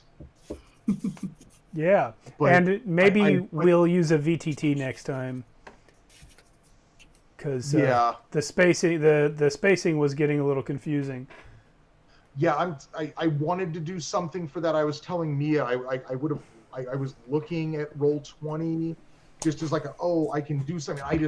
I could not wrap my mind around what I wanted to do, Yeah, and I was like, yeah. I could have set something up, but we never use them on the show, and I read over and over in this book about how this is basically just a combat simulator. This is just combat, and it never did it occur to me, hey, that means that where we're standing is going to really matter. It's like it does, and it's got real general ranging, which I like. It's not a lot of I move 2 steps to the right. It's more just no, you're still close. If you want to move away from them, you can do that. Yeah. But there's not a lot of fine-grained, detailed movement. But I like the more range bandy. There's stuff you're doing within that, and being able to see what I was looking at would have helped a lot. Yeah, I also like non-specific ranges, and we had the same thing last week with EZD6. It was just you're close or you're far, and I think I think Conan had something like that too, where ranges are in big chunks. Yeah, just abstract, you were. Yeah, I like that in a lot of games because it's just doing really fine-grained, this is 50 meters away and I'm 37. I can only move 37 meters on my turn, kind of. Yeah, I've had something a little more abstract, and I'll make it work. I've had players in the game. Sorry, Jason. Pardon? I've had players in the game. They're like, well, I can only move 30 feet, and the thing's 35 feet. I'm like, you can get there. And attack. It's yeah. Yeah, well, we use. I mean, when we play D&D and stuff, that has very specific ranges, but we never use grids. We have little sticks, but generally, if your minis look like they could touch each other, you're close enough. Yeah. Well, fudge the distance a little because it just makes it more fun. Yeah. I like this system. The light rules and the in terms of the 3 stats, the powers, and the distance system, it really is easy to pick up. I only had a little bit of time to prep, but that's I felt more confident in this system than I felt in games that I've played multiple times. Nice. Yeah, and once it got moving, I felt a lot more comfortable running it. Yeah. And that was y'all were helping me out with that too. So, whenever I asked you to just tell me something that was going on, I genuinely appreciate you going along with that with me. No, I like that kind of thing. I also really like the broad abstract ability scores. This is not the first game we've done that does something like that, but just 3 ability scores can cover everything. I mean, really, 2 ability scores is all you need in a game, but Sun, Mood, and Shade are cool ones. I like the creativity of that naming, and it's not quite as simplistic as Bear versus Criminal. That was good though. Yeah. There's other stuff I think I could have done with this if I had just had a little more creative focus or juice or whatever. Because I'm looking at stuff going, oh man, I should have put just a general you can't an impassable area where you have to figure out a way around it, where there's no enemies. But I didn't think of anything. And I thought you did a great job. Yeah, we did very well. I'm not feeling imposter syndrome-y about my running it. It's more just looking at things going, oh, I kind of wish I had done this and done some of this and done some of this. I really should write stuff like this down. So if I ever get to run this again, because I would honestly like to run this again and maybe like establish our mad science meritocracy a little better, like actually put some factions into that, and do stuff like that. Yeah, I mean, there's stuff where it's like asking me like look at the stakes that were established during briefing. If the mission was a success, take some time and collectively describe what that success looks like in the city. What changes can be found? How have the people of the city been affected by this mission? If the mission was a failure, how is that reflected in the city? How are the sparks perceived when they return? Yeah. And like, I feel like this mission was maybe a little disconnected from that. Like, it was like, I didn't really put in any internal state, like setting stakes into it beyond, oh, you'd get something new, or you'd be taking something away from someone else. Yeah, I think for the length of time that we play, that's typically what happens. Because for one shots, 3 hours is kind of short in the terms of a lot of gaming groups. But yeah, I would be willing to play this again or to run it. And I'd love to run it again. I would not mind, like, if you wanted to run this and Mia and Sarah wanted to play, I would not mind being able to come in as a new person. Max Hell. Well, just because I actually really like the Drifter and the Pyre Sparks. Oh yeah, I think those are really cool. So like I could play something different, and yeah, like I mean we could do it as part of this already half designed setting or half described setting, and that could be fun. I'd be down for that, and I wouldn't mind running it again, because I think this did not feel difficult to run once I got it moving, and yeah, it could be fun, you know. So Jason, you're the only one with a hard copy, I think. How about you show some of this interior art to the camera? Oh, this book is amazing looking, and like, even though you already got me the PDF, I fully intend to buy this book in hard copy because this thing is beautiful. This is on par with something like Merkborg as just a piece of art to have on your shelf. Yeah, I really like the layouts on it. Once I got used to it a bit more, it was just like it wasn't that difficult to read. Wildly, a local friend of mine who lives like in the building over from me, I think he just ordered this. Oh, cool. So I'm like, wow, like if I've gotten more people to get into this, look at this fucking thing. Look at that. That's great. Like, there's fucking dragons in this setting. Like, what? Yeah, and see, I've got some of the character art scrolling through here, but it doesn't. Even this is not. It's not doing justice just the page layouts and how beautiful all of that is. Oh yeah, no, like that's like I really liked. I picked up this creator's game, Rune. Oh yeah. I picked up. I mean, I was one of the Kickstarter backers for it, which is a solo Souls-like game where, like, it is very Souls-like. I've played through it kind of once. I basically played through it till I got to the boss of that area, died to the boss, and went, okay, I've been playing for 3 hours. I'm kind of tired, but I enjoyed it. It was like interesting and fun, and the system for that is different from this, but I liked it. So I was looking at other stuff he had done, and I saw this and Slayers. And Slayers is more of a fantasy, like endless city where you're monster hunters, and that's cool, and I like it, and I think I'd like to run it.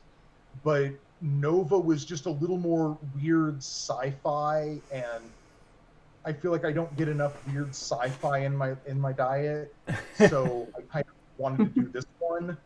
Yeah, Like, well, it's them. getting. Sorry, I didn't mean to cut you off. I thought you were wrapping up there. You're good. I was just gonna say it's getting late, but we appreciate you bringing this. I had a great time playing. Same. Excellent. Next week, I appreciate you all signing up and playing it with me. yeah, Like, for sure, man. real. Next week is one that I'm doing. Let me get your faces back. It is. Are you doing? I've totally forgotten. Hypertellurians. Hypertellurians, yes.